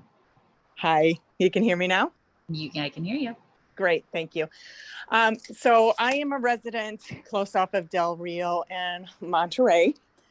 And overall, the project looks fantastic, except for my concerns are with the short-term rentals. I own a short-term rental here, and Atascadero allows quite a few of them, and there are several that I know of in this area. So my concern is why we would consider putting a second grouping of short-term rentals when there's one across the highway going up. And my concerns are that this will just squash my business, having this many other short-term rentals right at my doorstep and others' doorsteps. So I would just like to have an understanding why we would be putting another one when there's one across the street as well. Otherwise, everything else to me, besides the only concerns us being any amplified noise again would be concerning to me as well. And those are my only comments. Thank you so much. Thank you very much. Okay, next we have Robert Hogue. Hello, folks. Can you hear me? Yep. Yes. So start off by saying thank you to Commissioners Gleason and Schmidt. I would ask, Commissioner Gleason had I believe a PowerPoint. I was trying to track as quickly as you went, and you had a lot of great information. Can we have a copy of that PowerPoint? Is my first question. Is that available, that information available to us? Can we have a copy of it to look at and digest? Because I can't move as quickly as you can when you're going through this. That's my first question. We'll be answering questions at the end, so I'm writing those down. Thanks, Robert. Okay, thank you. What I would say is, I'm listening to my neighbors talk. I'm listening to Daryl, Barbara, Elena, Mr. Franco. I liked what he had to say. He's not my neighbor, but you know, Ms. McGee. So speaking as the collective we in this, we do like sidewalks and we do like increased property values. We do not like lights that are going to be intrusive as far as into our lives and everything else. And we do not like amplified noise till 10 o'clock at night. Those are just the input that I have for you for right now. Thank you all so much for giving us that additional 2 weeks. That's going to be huge. And I got the letter, and thank you also for the communication with the letter. I've been a part of it, unfortunately, in my life, a few of these things that have transpired where there wasn't this clear and great communication going on, and it seemed like it was kind of crammed down our throats. This is not that, even though there are some aspects of this that I'm not extremely appreciative of. I do appreciate your folks' hard work. I do appreciate the communication and the transparency. That's wonderful. And again, I would simply be asking so that I can speak with my neighbors intelligently on some of this. I was looking at things, trying to capture them as they went by. It looked like at one point I was trying to read Commissioner Gleason was sharing the screen, and I'm looking at it on my phone, and it looked like the sidewalk was 16 feet wide, and that seemed very big for a sidewalk. I wasn't sure if that was appropriate. I was trying to expand it and look at it, and you know, again, I apologize that I wasn't able to be very proficient in that area, but my ask would be that this PowerPoint be made available to us so that we can look at that and maybe digest it at a speed which we're capable of understanding. Thank you all. Thanks, Robert. All right, and last we have Jan Bewley.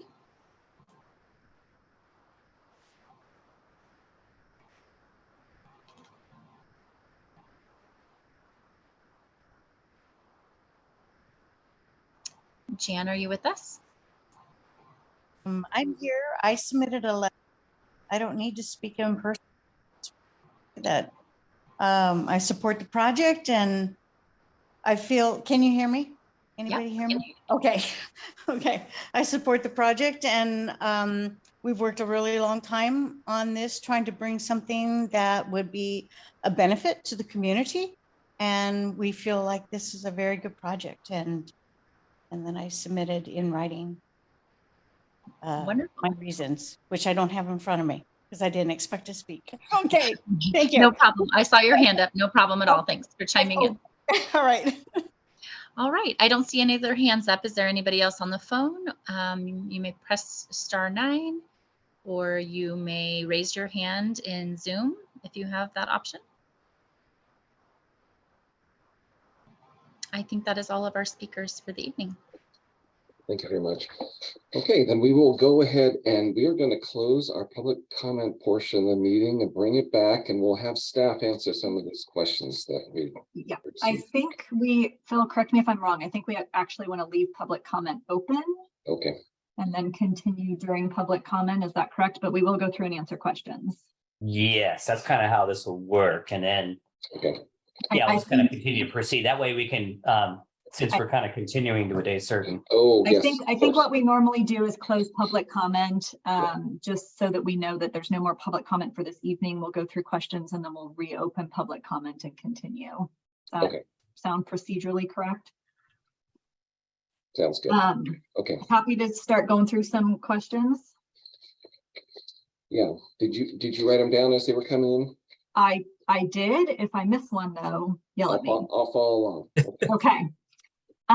So we heard some questions about the cottage units that are proposed, and any restrictions on those. It is the intent to do a stick-built cottage hotel. A little bit of background, there is a master plan of development required for that portion of the project since it's not really designed and was called out as a future phase. That will be in the form of a conditional use permit where they will receive individual conditions for that project. It is the intent that that project not include units that are under the permitting authority of the state, just because it takes control away from the city's ability to plan, check, and make sure that they're meeting all of our stormwater requirements, meeting all of our hotel requirements. So that will be a condition on that project. We can certainly add it to one of our resolutions as well for clarity's sake for any future owners that come into that project to build that. We also have restrictions on how many units can have full kitchens in a hotel scenario. So that will be looked at and processed and conditioned during that subsequent conditional process. Let's see, the Del Rio housing parcel and Ramona Road realignment update. Nick can chime in. The Ramona Road realignment is a current city project that we are looking to move forward on. We're doing some construction documents that now. Construction hasn't started, but we are anticipating funding and doing that project, which would leave that remainder parcel for a potential housing parcel through the state, through the Surplus Land Act. Anything else, Nick, that you wanted to say about that? No, we're in the design phase right now. That includes the Ramona realignment, and then the work up at the north and south ramps, including the westbound and northbound right turn lane near the Taco Bell site. I think there was also a comment about whether that housing project was included in some of the analysis for traffic and sewer capacity. And it was. We did make sure that that was included so that we would understand the full impacts of development in that area. So that is included in all of that analysis. And then there was a question about the park at Apple Valley. So there are a couple things to do with this, and it is a little bit at the discretion of Planning Commission to make any recommendations, and then of course up to City Council with what direction to go. Currently, the park at Apple Valley is a public park. It is 50% funded by the residents of Apple Valley and 50% funded by the city. The residents of Apple Valley pay for that park through their landscape and lighting district, which also includes maintenance of medians and some other on-site project landscaping, including along the frontages of Del Rio. So they're within this landscape and lighting district, which is sort of this established benefit area for the park. So one option is the Barrel Creek project. The residential portion of the project could annex into sort of a zone of that landscape lighting district, because as I said, it includes more than just the park. And so they would annex into sort of the park zone and be responsible for the same amount of payment as the current Apple Valley residents make. So those fee payments wouldn't necessarily go down, but the city's portion would go down proportionally with that. It would give the Barrel Creek residents then sort of voting rights and input over what happens with that park and what improvements are made in the future. I think that the council could have an option to restructure that park to make it more of a city park, less of an Apple Valley benefit. So that would be at council discretion to determine what those benefit percentages look like. Nick, did you want to chime in on anything there? Not really. I think Kelly's got it nailed down. The maintenance assessment district, that's in Apple Valley. We have three of them: Apple Valley, Las Lomas, and De Anza. So we don't necessarily like taking on these maintenance districts, and what it is they pay an extra amount that's collected, levied on their property taxes. And then the city is responsible to maintain common landscape and lighting and streets and storm drains. And in Apple Valley, the landscape and lighting district, the city pays half of that park maintenance, and the Apple Valley development pays the other half. So we do have some options for council to consider in terms of the Apple Valley Park. It is a large park. There's not a lot of facilities. It is mostly passive, but it's I live in that area. It's a lovely place to hang out. So I understand that there might be some use from the Barrow Creek side. Who maintains the frontage landscaping? So all development, all parcels in the city of Atascadero were required to maintain their property frontage. So this project does have conditions that would require the project at large, either in a tiered way in terms of the single family versus commercial versus multifamily, or altogether to establish some sort of maintenance mechanism through an owners association or some other funding mechanism to provide maintenance, not only for the frontage landscaping, but for all of these streets, shared drainage facilities, shared sidewalks and things like that. So that is a part of the project. And it's a little bit at the project's discretion on how that maintenance component gets set up, but we normally see that done through an owners association. Let's see, where am I next? San Ramon North traffic. I don't know, Nick, if you have anything to say about that. I think that the traffic report concluded that there would not be considerable amount of traffic going that way. I do know that we also have, I believe, the applicant's traffic engineer joining the meeting, if you'd like them to weigh in on that at all. Yeah, and I think if you look on page 170 and page 171 of the agenda packet, it has those turning movements. And I think the next question was related also to the bridge and how much traffic would be going over the bridge over Graves Creek. And the existing, it only increases like 10 vehicles per hour for PM peak hour.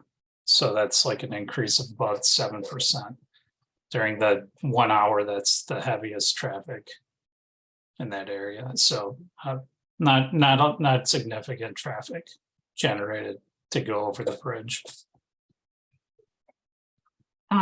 There were some comments about sort of the outdoor sound and what that means for neighborhood compatibility.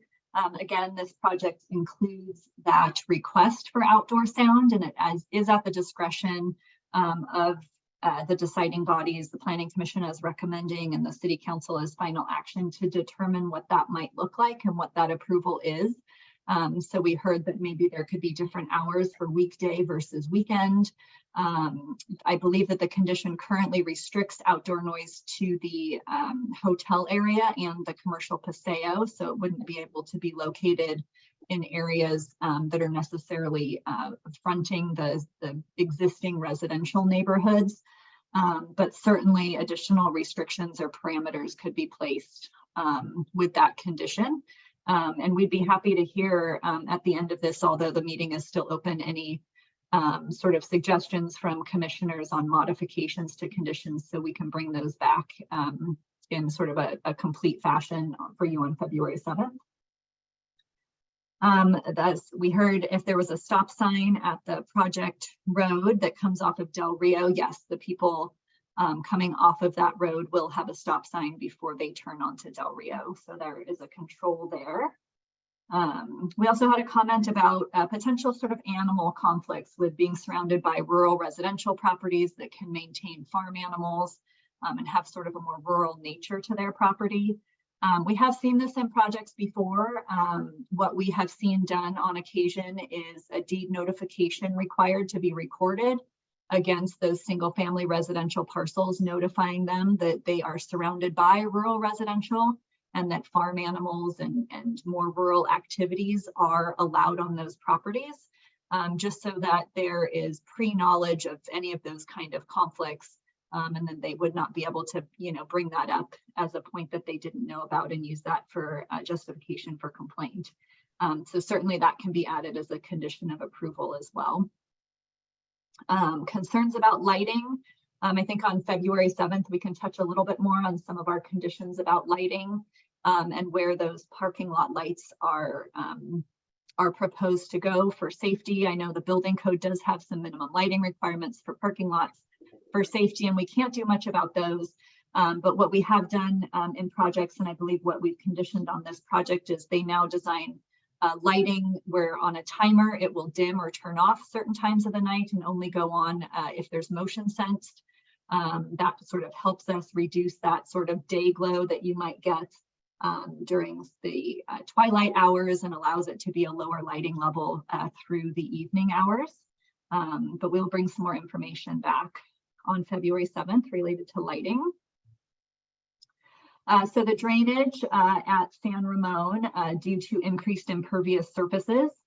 I can take that a little bit and Nick can chime in if I'm wrong. But what the city and regional board requires is that you do a full drainage analysis. So if you're increasing impervious surfaces, you have to take that water and you have to retain it on site, and you cannot increase flows off site. So there's a series of drainage basins, both above ground and underground, that are located throughout the project that are aimed to reduce and take on that additional stormwater from impervious surfaces, infiltrate it into the ground, and then let it slowly outfall sort of a normal historic rate in historic locations. And so based on that analysis, there should be no downstream impacts and additional water from the site based on increased impervious surfaces. We got a comment on the CEQA comment period. I know that there are some legal ramifications, whether you're commenting under CEQA or just commenting on the hearing. We do want to give our neighbors a chance to comment on the CEQA document. It does qualify for the 20-day review period, but we will formally extend that to allow additional CEQA comment period.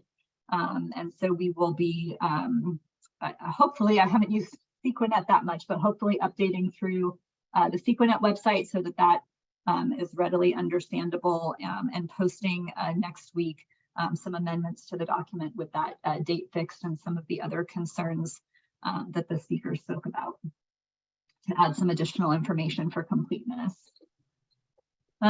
Short-term rentals were a concern. Our city currently does not have a limit on short-term rentals. That is at city council discretion and policy. So we currently allow them on most single family properties. Obviously, we allow hotels and motels where those are allowed within our zoning districts. And we do allow them on multifamily properties as well. They do generate transient occupancy tax for the city, which is very helpful revenue stream for us. We do understand that there are some impacts, but at this time, city council has not taken any action to restrict short-term rentals. And then a copy of the PowerPoint. Yes, so these meetings are recorded and they do get posted to YouTube. The PowerPoint is also part of the public record. I don't know that we have a place to post that, and that maybe you can correct me if I'm wrong, but certainly if you reach out, we will be happy to email you a copy of the PowerPoint presentation. Yeah, I would think that he could fill out the public records form, so we have his contact information. Yeah, And or then- if my email is available somewhere, Yeah. maybe on the staff report or phone number, give me a call and we'll get that over to you. Yeah. And that's all I got, Jeff. I don't know if you had more. No, you did a good job. Thanks for covering all that. That was awesome. Okay, so we're going to leave the public comment portion open. Is that the right? Oh, Scott, I see your hand is up. Did you want to answer any of these questions? I thought maybe I could help a little bit. I heard one other, the PowerPoint request also had a misunderstanding about the 16-foot wide sidewalk. That was actually a 16-foot wide setback, wherein there is a, oh gosh, no, I hope I don't say this wrong. It's either 4 or 5 feet. I'm sorry. And that depends on whether you count the curb or not, but it is a reasonable normal size sidewalk. I'm being told it's 6 feet. and then a 10-foot tree easement or landscape buffer between there. So you absolutely saw right on your phone, Robert, that it is a 16-foot setback, but only about a third, a little more than that, is dedicated to the actual sidewalk. The other thing, I definitely hear some clarity challenges with the tiny home cottage short-term rental. This is part of a visitor serving area, so the idea is not to conflict and compete with homeowners who are doing short-term rentals and offering stays that provide an experience that are very different. The idea is that it is compatible with the hotel. It is compatible with Pete's Projects, who's right next door. There's kind of a framework and a sort of context already set up for that. So I hope this is not diluting from a residential business income of any sort. I think this is a different offering, if you will. And then I'm talking, so I'm going to take it. I'm interested, this leaving public comment open. I absolutely appreciate that and understand we want to hear from everybody. I'm interested in commissioners' comments from tonight, or how do we not get, I don't know what happens between now and 3 weeks, and you guys all change your mind, or I don't know. I'm just, I want to throw that out there for my own edifice, and I'll leave it at that. Thank you. Thank you again. Thanks, Scott. So procedurally, Phil, what do we do here? So you can make suggestions of things that you need for us to bring this back in terms of additional information to help you make a determination on this project. Any suggestions or edits that we should make to the environmental document? I know that's kind of a big task. We're going to already be making some edits on that. But in general, what do you need to be able to complete a review of this project? It's kind of what we're looking for from you tonight. Or if you've got substantial changes that you really would like to see in this project that you want to suggest to the applicant team, you can do that as well. Obviously, 2 weeks is, or actually this thing would have to get, our staff report would actually have to get published in less than a week's time. So there's not enough time for them to do substantial changes to the project in that amount of time unless we wanted to continue further. But you could suggest, hey, we need a site section, or we need this, or we need that. We can bring that information back to you as best we can. Okay, do we leave it in a public comment open period time? What we have our commissioners talk about the project? I don't believe we have to continue doing that. I think council does that on some of their items. I think we can close public comment, give planning commission direction, and then immediately open public comment and continue. Yeah. Okay, because we have to be in public comment to continue the item. I don't, do we, Kelly? I'm not sure about that, actually. I think so. Okay. We do have 2 more people from the public that have their hands raised, and I believe they've spoken. Do we want to? They want to speak a second time, and they've already spoken? I see Jeff Warren and a Robert Hogue in the attendees with their hands So that'll raised. be entirely up to the planning commission chair as to whether we're going to go Well, back. we never closed, so we'll bring on Jeff, because I don't see he had spoken yet. That might have been Mrs. Warren. Okay. Jeff Warren? Yes, it is Mrs. Warren again. I didn't hear anything about putting 2-story homes along Del Rio, looking into backyards of 1-story homes. And then I was going to add that maybe you guys could develop some type of a decibel level for outdoor sound that could help mitigate some issues coming up with that. That's it. Thank you. Thank you. Okay. Since we walked into this, we better allow the other 2 to. Okay, we've got, I think Robert Hogue was next. Robert? Yes, thank you for allowing me to speak a second time. I just wanted to speak. Thank you, Scott, for the clarification, and thank you, Commissioner Gleason. I'll be emailing you for the PowerPoint. I do feel that it's premature though, Scott, for you to be asking for the path forward until we've extended this period by 2 weeks for exactly the reason of this additional input. And I do feel like it's premature to be speaking about how we proceed forward at this point in time until we've had that period of time pass, and those of us, you know, that do reside here have a chance to intelligently offer input. Most of my input tonight, or anyone's input, kind of comes from a place of, well, speaking for myself only, mine's coming from a place of ignorance. I need to look at those documents and look at that stuff, and then have a chance to offer, aside from opinions or you know, what I'd like to see or not like to see, constructive, intelligent input. And that's all I have to say on it. Thank you for your time, folks. And lastly, we have Elena Reynolds. Elena? Thank you again as well. So one of the questions I brought up briefly was if the back of the apartment buildings would have balconies, if there's going to be a fence all along the, I call it the creek, but the drainage area. And then when you're talking about 16 feet clearance from the fence to Del Rio, but my property on the other side has 0. I don't know if it's going to have the 3-foot retaining wall and a 6-foot privacy fence, but I would strongly ask the buildings and the architect to look at doing something that gives me some space. I mean, versus cars driving down the road. But I think, you know, they're looking at something that's very unreasonable to be doing these other things on a roadside and nothing for the neighbors. So I'd very much like them to look at whether it's eight houses or 3 1-acre places, as well as definitely a privacy fence and more space than a 10-foot setback that's grounds for everywhere. That's it. Thank you.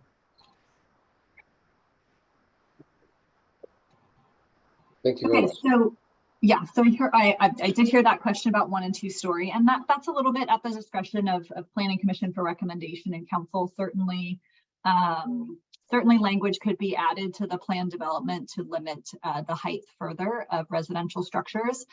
In all of our residential areas, 2-story buildings are allowed. I believe the same is true of Apple Valley. Nobody's just built that tall yet, but certainly that could be a consideration. In terms of balconies on the multifamily buildings, it does look like there are some balconies sort of on the end units that are tucked back a little bit from the outermost facade, I guess we'll call it. What was that, Phil? Yep. So it does look like 2 of the units do have balconies on the rear portion. And I think, as Scott mentioned, there wasn't necessarily a privacy fence proposed between sort of the drainage area, the property line, and the multifamily, but certainly that's something that could be added to the project. And then Alana's comment about setbacks from her internal side property line and the rear property line of some of the single family units. It's a little bit more complicated. I think that would be a little bit of a redesign to the project. Of course, that's at Council and Planning Commission's discretion to provide some feedback that way. But that would be a little bit more. Certainly some conditions could be added to provide some level of rear yard landscaping along the privacy fence to provide a little bit more than just a fence, but that would be at the discretion of Planning Commission and Council. Okay, thank you, Kelly. I think I'm going to go ahead and close our public comment period and open it up to the planning commissioners to weigh in on this, and then we'll get some direction, and then we'll open it up and continue the meeting. So we'll start with Randy. Yeah, I just wanted to make sure that I heard correctly. So it's like I believe Nick brought up that they had already done a traffic study. So the only real big concern I had was I know that area pretty well, and that bridge. Yeah, it is kind of a hidden back route there, but just want to make sure. So he said the traffic increase would only be 7%. Is that correct? That's correct, during peak hour, yeah. So Okay. it's not necessarily overall trips. And when we look at things like that, they're really considered an existing deficiency. And so project applicants, there's a lot of sort of nexus law out there, and there's not really a nexus to fix existing deficiencies. There's only a nexus to fix sort of what they break. So if it's already sort of broken, then there's not really a nexus to fix that. I live in that area too, and people crossing that bridge on foot is scary, but it exists like that today. Yeah, because I mean you have Del Rio, which is kind of like that artery area, and like I use that area. I mean, I used to do for like utility work, a lot of the survey work back there. So I've been there, and I'm like, I mean, 7% may not sound like a whole lot, but an area that's already highly deficient. So since it's already broken, essentially it's viewed as we can't require anything extra. Is that what you're saying? Yeah, based on their estimated trips over that, it's not enough of a percentage increase to fix an existing deficiency. All right, thank you. That's all. All right, Dennis. I think you have to consider that their PM and a hour trip, very short period of time, or AM. It's not the entire day. With respect to, I mean, there's been a large emphasis placed on the artesian nature of the commercial area.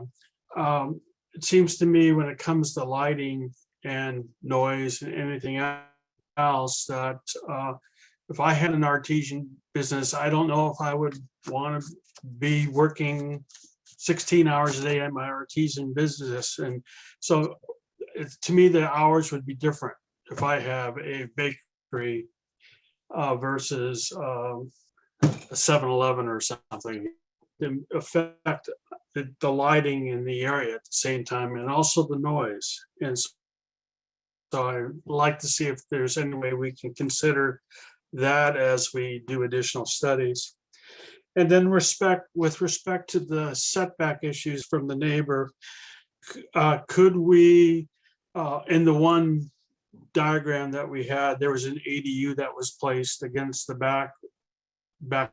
Could we limit ADUs to single stories? Could we second story setbacks that are different than lower story setbacks? So there'd be more of a stepping away of the building from the property line than having both lower floor and upper floor at the same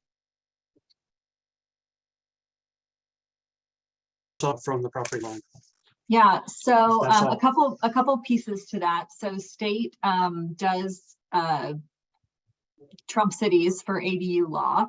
Although there's the second units that are allowed to encroach into setbacks do have a certain height limit. I believe they just moved it to, I don't know if it's 16 or 18 feet now. They just did some modifications to height. So so really a one-story structure, maybe you could fit a little attic room in there or something. So the ones that are closer would already be limited per state law.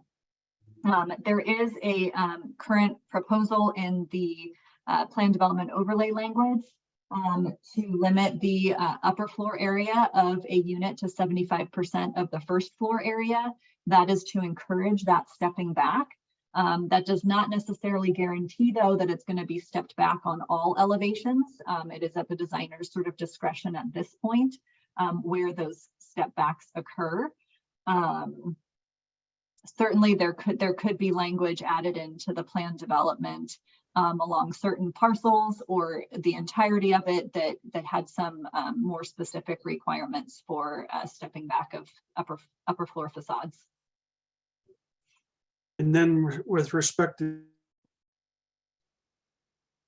the been a large, again, emphasis on the design of the single family units and how they look. If someone wanted to put a would we want to have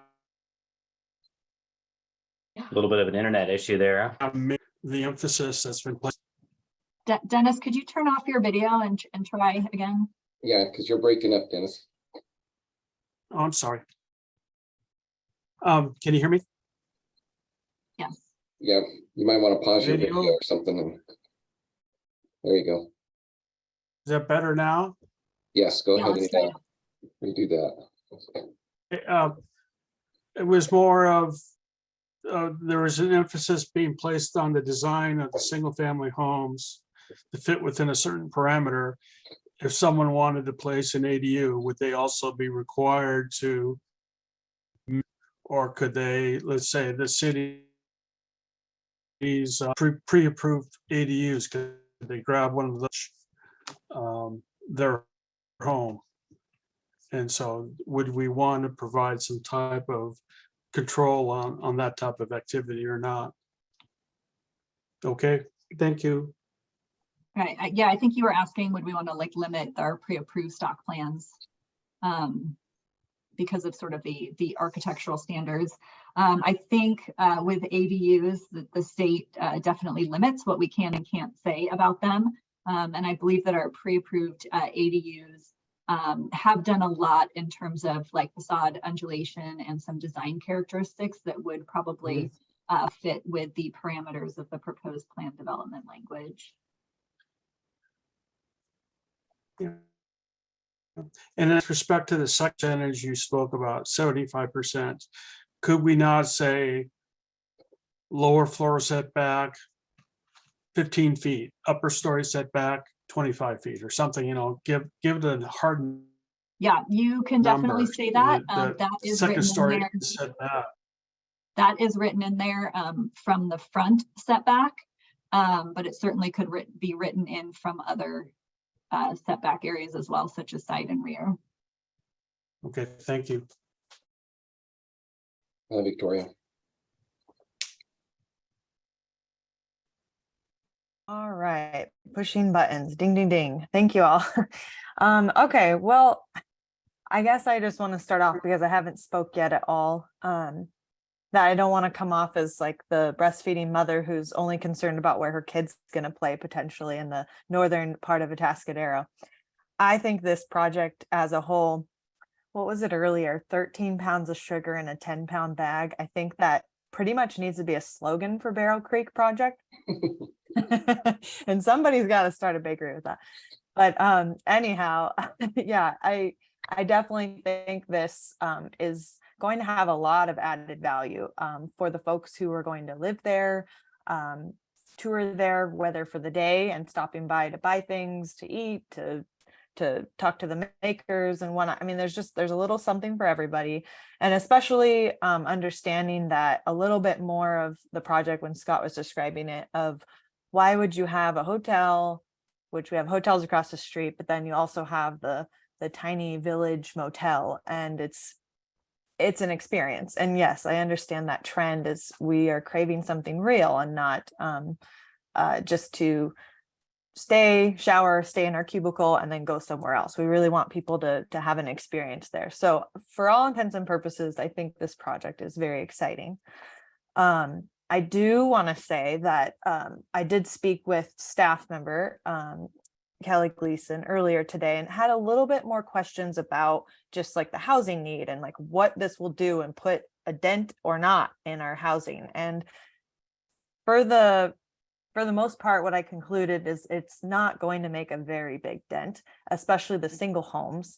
And, you know, that's a fact. And even though it does seem like a lot, and if we do want people that are speaking a lot to, there's a lot of children nearby, and why do we want to have a noise, you know, blaring till 10 o'clock? And we have Monterey Road, we have San Benito Elementary, they're within 2 miles or less. Actually, I think I just looked it up real quick and it's like a little under 2 miles from the site to the elementary school across the freeway. Even that's not even counting the one that's super close off of Graves Creek Road. You have a preschool daycare center that's on Conejo actually too. And so there's a lot of families. And if we're trying to have added value and have the character of the community and really Atascadero first, I hear a lot about the economic development and where we want to go for Atascadero in general, being that we're families first. you know, and we serve our community first. Of course, we want to invite tourism in, like the Tamale Festival, but we pride ourselves in like, we are for families and we are for our people. And we want to invite everybody else in who wants to enjoy what we have to offer. We're authentic, we're genuine people. So without going too much more into my drafted preamble, you know, I think that a park, Apple Valley has a walking area. It has trees, it has a shade canopy. You can walk your dog, you can lay a blanket and have a picnic. My daughter and I actually go there. She goes there with her daycare about twice a week. And so I'm there actually, and I see some of the limbs that are taken down that she really likes to climb on. And, you know, it's, for lack of, it is a walking space. And I think that what I would want to see is a site specific section on what would it look like to share Apple Valley and the city to, you know, not have fees and it be Barrel Creek and Apple Valley. What would Barrel Creek want to propose potentially to amend that area? Like, would they want to put in a playground? And how would they want to enhance that section? Or rather, which I find more exciting, is if you have the site map and you can look it up potentially right now, can you maybe share that slide? I love seeing your faces, but maybe we could look at that site map one more time. Is it possible? I'll wait, so somebody might be able to pull it up. Kelly's working on it, Face. Yeah, she's Yeah. like doing this. Yeah. Yeah, I was she's like, got it. either- She's on yeah, it. Yeah. I saw her. I was. So can we look at potentially, maybe not tonight specifically, but already, you know, we've got some of these single family lots. Is it potential for one or two of those lots to be amended into a playground space, a splash pad? There's no playgrounds anywhere near the near vicinity within 10 miles for people to recreate like that. And if you want people to stay, they can bike there, they can drive there, and then come over to all those commercial buildings and stay a while for eating and dining, you know, and not to mention just the neighborhood people that could walk by. And then I'm curious about the drainage basin area. I'm curious about the amphitheater zone, if that would even be feasible. Maybe it would be a Scott question from his engineers, if it's even feasible to put anything like a playground in a more permeable zone where there's drainage basins. I think about the Atascadero Lake Park and how there's the playground and then there's the big culvert, and you know exactly what I'm talking about, Scott. Yeah, you're shaking your head. Yeah, and so there's the little bridge that goes over the culvert, and then you have the lake, so you have the water vicinity. So I think about something like that. Heilman Park has a splash pad, but it's a little run down and run by the county. That would be a really interesting feature. Granted that most of our days are oppressively hot, is what my husband likes to say. You know, compared to what we've been getting this month. Yeah, I mean, I think it's more of just what I would like to see us be a little bit more creative with, knowing that you guys spent so much time and all that, but also I think things are still pretty movable in that regard, as far as mitigating areas for recreation for families and with younger kids. I guess that is one piece of it. And then the other piece is something I've only really got two things: the park and recreation, and then the whole sewer talk. And Nick said something about 5 to 6 years is what they're hoping for in order to find something that will, you know, handle the load and make sure it will. What is the projection of how long this project would take to be built in actuality? And I'm just curious how those line up in parallel as far as developing systems that will handle the amount of sewage and such. So that was a little more simpler to ask, but yeah, those are my two big things. Yeah, so I think in regards to the parks, I think we will work with the applicant on bringing back some more information on February 7th about park options, and maybe have some more information from our community facilities district consultants on some options there. And then Nick, are you still around to chime in? I think that our 5 to 6 year plan is to increase capacity, but that there's enough capacity for Barrel Creek currently. Yeah, and like I mentioned, that our treatment plant is pretty forgiving with loading at the plant and flows into the plant. We've got a lot of hydraulic, I guess, capacity for, when there's larger flows like we had last Monday when we had, 7 to 10 inches of rain in one day.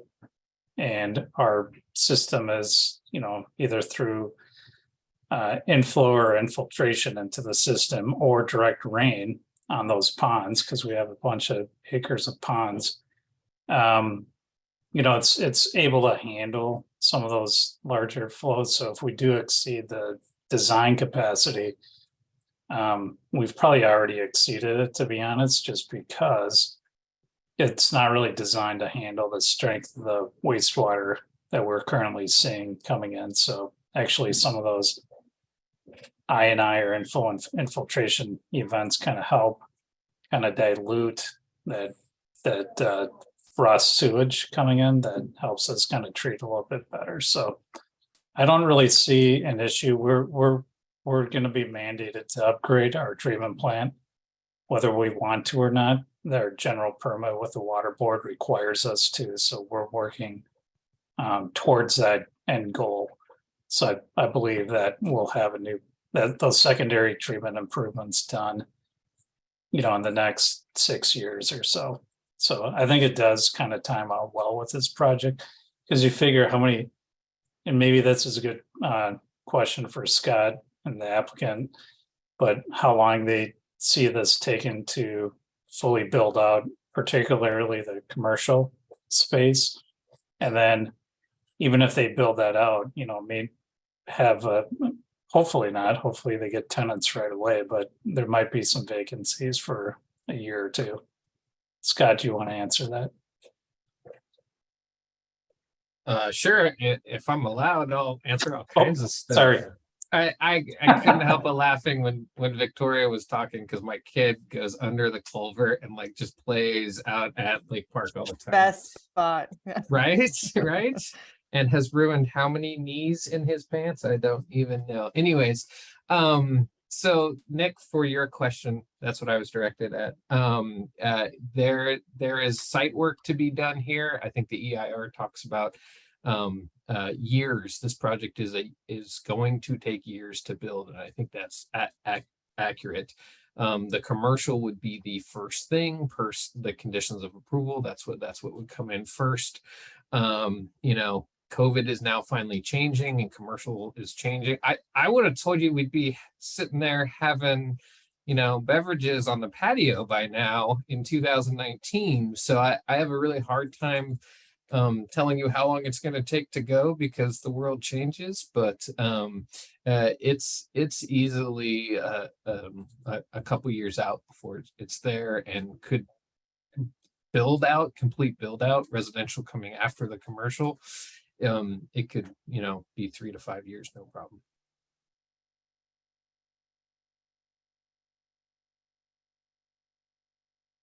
Okay, Tori. So yeah, I agree with Victoria. I'd love to hear about some park options. I like the amphitheater idea, not for events or anything, but just as a place to kind of sit and have lunch and let the kids run around on the grass. I think a splash pad would be really cool. So I'd like to know, the city options, if that's going to be city maintained, what does that mean for the city? If it's going to be privately maintained, what does that mean for residents using it? Just kind of give us some more park options. I totally agree with that.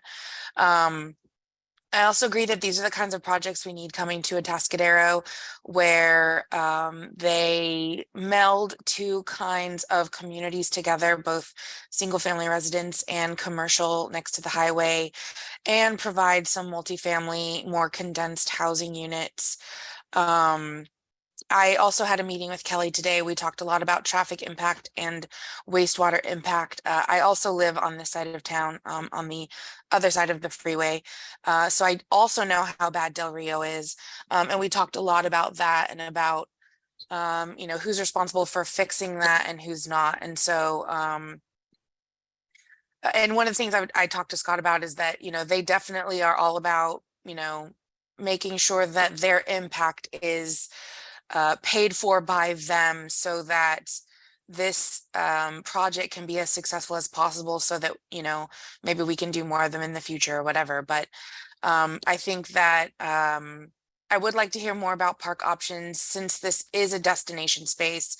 A place where families could come and hang out and have lunch and spend a few hours would be really great. And having a park would be fantastic. And maybe even making that sort of number 9 area where the creek is, making sure that that's kid friendly. Because if there's water there, we all know our kids are going to want to go in it. So we need to make sure that that's safe. But other than that, I think that, I did have one thing that I kind of wanted to bring up with city was, I so much apologize for the person. I think it was Miss Warren who brought up the second story looking over the first story on those frontage lots on Del Rio. I guess, how wide is that street there? It's like 3 lanes wide plus like parking lanes and then the sidewalks. I mean, is it actually feasible for the level that that's going to go down? Because there's going to be a retaining wall there and then the lot's going to be lower.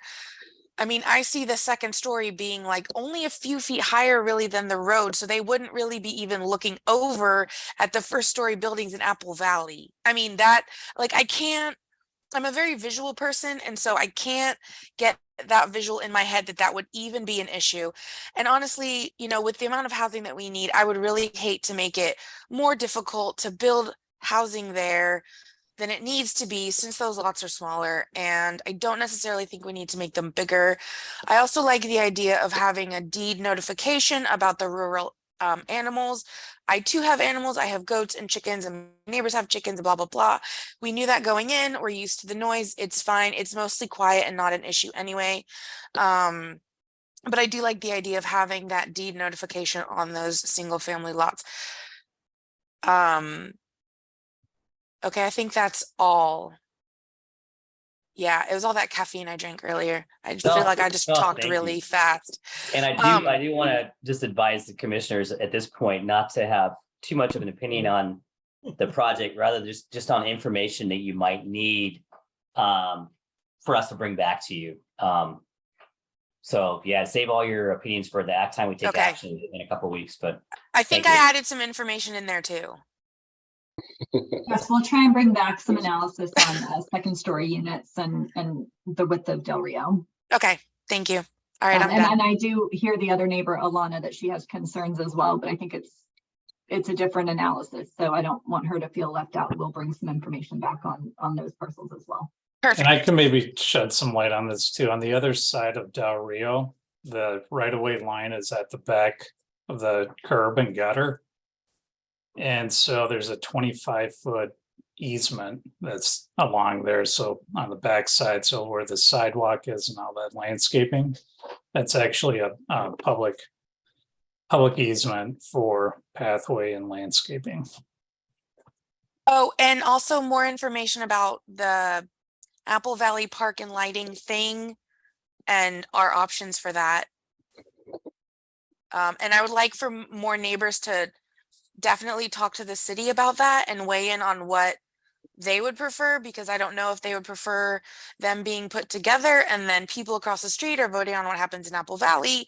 And so I encourage Apple Valley residents to reach out to the city to find out about what those options are for that district so that you can give us input on what you want, because I don't live there. So I want to know what you want us to do about that. Okay. I'm done now, for reals. Okay. We'll go back to Dennis. Yeah, talking about the park idea, on this exhibit that we're showing right now, where number 12 is, to the lower left of that, there's a circle, black circle, like a tree. Go take your pointer and go to the lower left corner. I don't know if I can do it, right? And next to lot 19, that what is that area right there? It's just a dead space. This doesn't look like Yeah, It's a part of lot. the drainage system. So that is a detention basin. And I think that we were going to look at information as requested by Victoria about, could those be utilized as some additional recreational space? There's a wonderful television show on about people who build tree houses. When I was a kid, I used to love trees, and maybe some of these somewhat heritage trees, if they're even more than that maybe could build a tree house that's fixed to the ground, not to the tree, within those areas. I'd love that as a kid. And then as far as the annexation into Apple Valley, I will note that you probably have to dig into the CCNRs, because there's a lot of times there are restrictions about when annexations can occur. And usually it's specified time within 2 or 3 years after the previous annexation. So it might not be feasible to annex into it, but you'll find that out as you go through those documents. Thank you. All right, Randy. All right, inspired by caffeine and Victoria, I got my preamble. Actually, I'm just kidding on that part, but I do think that they definitely are on something, maybe as far as researching that melded park idea. There's a bit of contention here, and I think that if with both of those, both parties kind of having a little bit of input, trying to meld somewhere in the middle on it, that might actually relieve a lot of the tension on here. And I think that that's probably one of the most positive things I noted. So I just want to say I'm really in support of that. And then I was kind of curious, you guys were mentioning the difference as far as the multi-story. I mean, do we have like an idea on how much of a grade difference there is? Because I mean, I'm a visual person and I'm seeing what Tori's seeing, and I'm like, I want to make sure that I'm interpreting the public commentary correct, but I don't know if I can really justify seeing such a height difference. I think that's part of the information we'll bring back on the 7th. Okay. All right. Then I'm good. No preamble. Okay, Victoria. Okay. Well, one of the things that I didn't hear, I don't think yet, is if the staff or Scott or both were going to speak to the noise impacts and that piece that was called out by someone representing a group with the Allied Responsible Citizens. Where are we going with that potentially? Well, that's something that, if the commission thinks we should ask the applicant for a complete noise study, that's certainly an option. Primarily, the way we see this project is from a common sense standpoint, not from a professional noise analysis standpoint. But the fact is, we have Highway 101 here, which produces between 65 to 70 decibels of sound consistently. And you're creating a double wall of buildings, which in essence, one would assume is going to dramatically reduce any significant noise impacts to the neighborhood that are currently going on from the freeway. I think the concerns brought up, is there events here? Is there things going on? Yeah. It's not really an event center. It's not that kind of a layout, nor is it that kind of a site plan. It's an inward facing site plan. So we can analyze it, and we can also put restrictions on hours and restrictions on noise and outdoor concerts. So that's completely at the commission's pleasure. But keep in mind, you're looking at a freeway frontage site that has a very high noise level and is likely to, from a long-term cumulative standpoint, probably reduce the noise into the rural neighborhood, which is downhill and Right, it might pretty far buffer. detached from this location. So Without doing a noise study, I could see it being almost highly 100% likely it would be buffering a lot of the noise. Yes. but to do a noise study, definitely, we're not going to be able to come back with something No. in a week or two. We're talking about a month or two. At minimum, probably 3 months.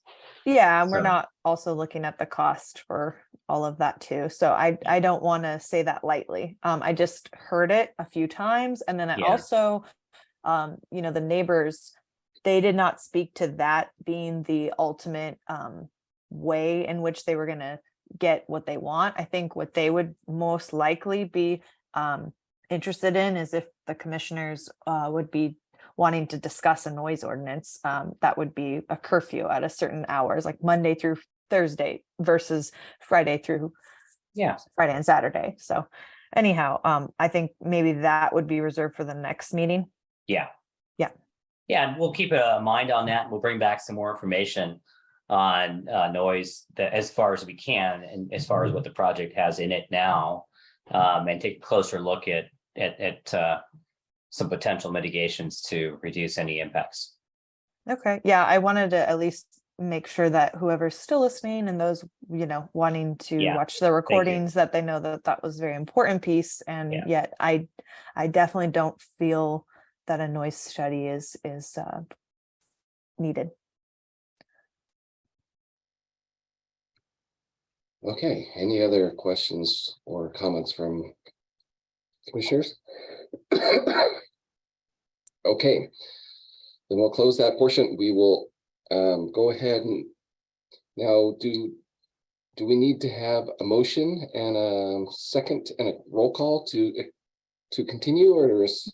Yes, yes. So we'll reopen public comment and then somebody will make a motion, I believe, Phil, to continue to a date certain, which will be February 7th. Okay. Then we'll go ahead and reopen the public comment or public hearing and ask somebody if they would like to make a motion to. All motion. I'll second. Okay.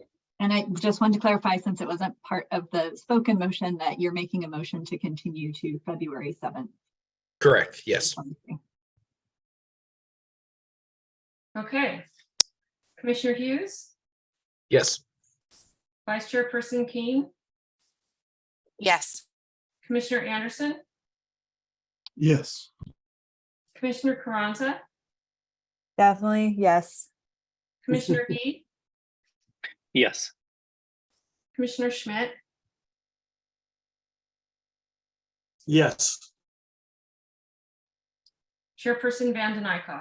Yes. Motion passes 7-0. Great, thank you very much. Okay, any commissioner comments or reports? Since we have a date certain on this Barrel Creek thing, I will let you know I will not be in the country, so I will not be attending. Tori, you're going to be in charge. Oh. So Y'all are in trouble now. Whoa. my daughter was accepted to school in New Zealand, and my wife and I are going to drop her off. So That sounds terrible. Congrats. But also congratulations. That's awesome. Wow. Yeah. New Zealand. That's fantastic. What an Yeah. experience. Amazing. Take us with her. We'll turn some time over to Phil for a director's report. All right, our next hearing, February 7th, I understand. I think we're going to be talking about the Barrel Creek project. Whether we have any other items on the agenda. Shoot, I don't have my schedule. Annette, is that swearings in and? Well, that's typically when we do election of chair and vice chair. So it has to be done either the first meeting in February or the second meeting in February. Well, so I guess, Phil, we can figure that out. I guess Jeff is out of luck. Can't get over fully. Yeah. Sorry, Jeff. I didn't plan this at all. I had an extra item in my packet. Planning application for First Assembly of God.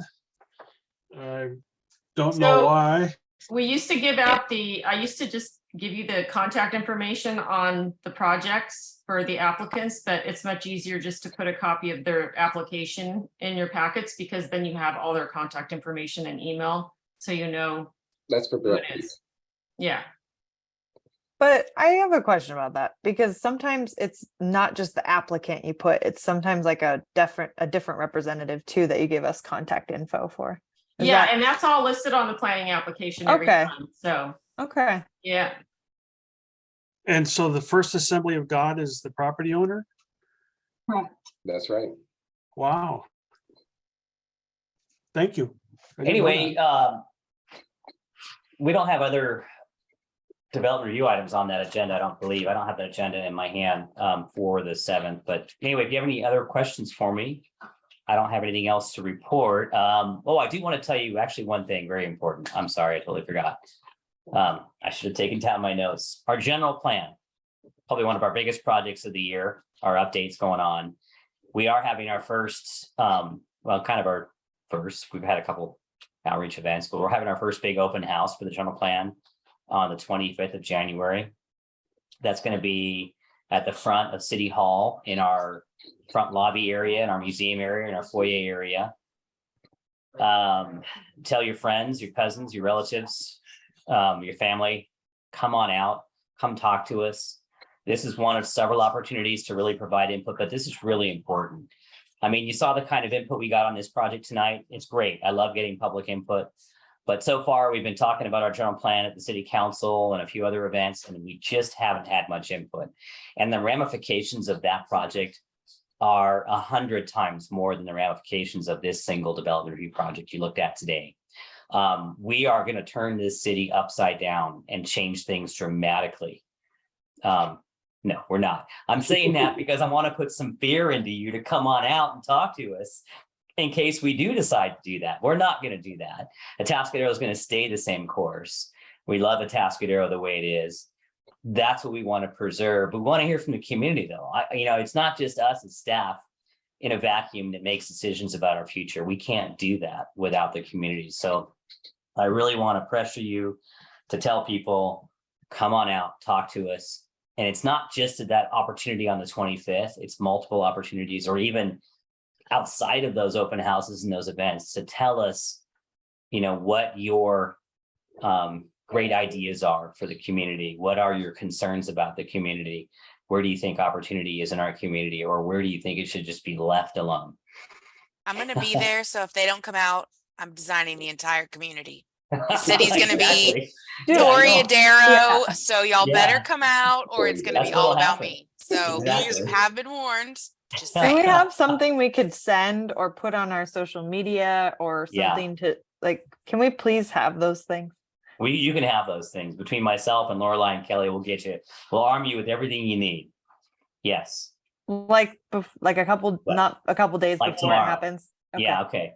It's just hard to get know. the word out when it know. doesn't seem as formal, and it's like, hey, a cute little text. It's We'll like, send come you out. So, some links to everything we've got going so far.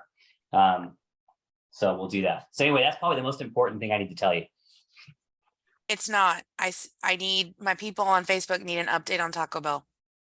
Oh, Taco Bell? Yeah. Still come to the South Taco Bell. The Yeah. North Taco Bell is coming all soon. things Atascadero. That's it. Facebook I group. thought you had like a whole story. There was like a PG&E thing. It's still PG&E. Well, there was a significant delay on a transformer. I think that might be getting to be in place by now, but then the storms and all the other stuff is really messed That's things right. up a bit. So it's I almost mean, I there. don't think you understand how serious us North Atascaderoans take our Taco Bell. It's And coming. I don't Hey, want at there least to it's be a built. riot at the city hall, Bill. It's built, but So you gotta have electricity, and you don't want to have a Taco Bell without power. no. Hot No, sauce or you medium sauce? Fire. So I will pass that information along that it was PG&E's fault and they should contact them to get Taco Bell open. I'm No, sure that will go over PG&E well. actually did a lot of work to prioritize the project as much as they possibly Okay, could. so don't demonize PG&E. Don't Got it. demonize PG&E. Okay. I think Be that patient, there- people. Taco Bell is coming. We will get it. It's I okay. think that there were significant rain delays. I actually just sent an email to their general contractor asking for an update because it was supposed to be like the 5th and 6th when rain started to hit. So Yeah. Thank you, I'll keep you guys Kelly. posted. You'll make so many Anytime. Facebook people so happy. I can't even tell Anytime. you. I will Start keep you parking guys in the in the loop. Okay, I'm out of drive-thru. jokes, Jeff. So you got to adjourn the meeting. Quick, go. Can I just say that I think that if we, it's like some of us have not met each other in real life, and I don't know if some of the attendees know that, but over the last, what was it, 2021, we started communicating, like all of us as a group, and then Greg, you folded in. We've done a really good job actually forming relationships virtually. So they're quite entertaining to be a part of. And I think we get really some good ideas flowing, and we I just appreciate that we've been able to make those relationships on this Zoom experience. What's going to speaking- happen if we see each speaking other of in that- person? We might freak out. Yeah. Everyone's gonna be like, oh my God, Tori, you're so short. Didn't know. So Phil, Okay, I when's, did have one more in when's the me. date that we're supposed to come back together? Well, I think the first hearing in March officially, but I keep hearing rumors about things changing. I don't know. So I'll update you at the next meeting and give you a verification on that date, but that would be the first hearing in March I'll, as it stands now. I'll find that assembly bill that I read that said that the state is extending. Mm. Well, I'll talk to my city clerk the tomorrow, see if she knows public, anything about that. So. Okay. Well, All right. Thank you, everyone. I will miss you at our next meeting, but I'll be trying to enjoy my trip. But Have fun in New Zealand. we will adjourn until the next regular meeting on February 7th. Thank you, everyone. See you, mate. Stay safe, everyone. See you guys.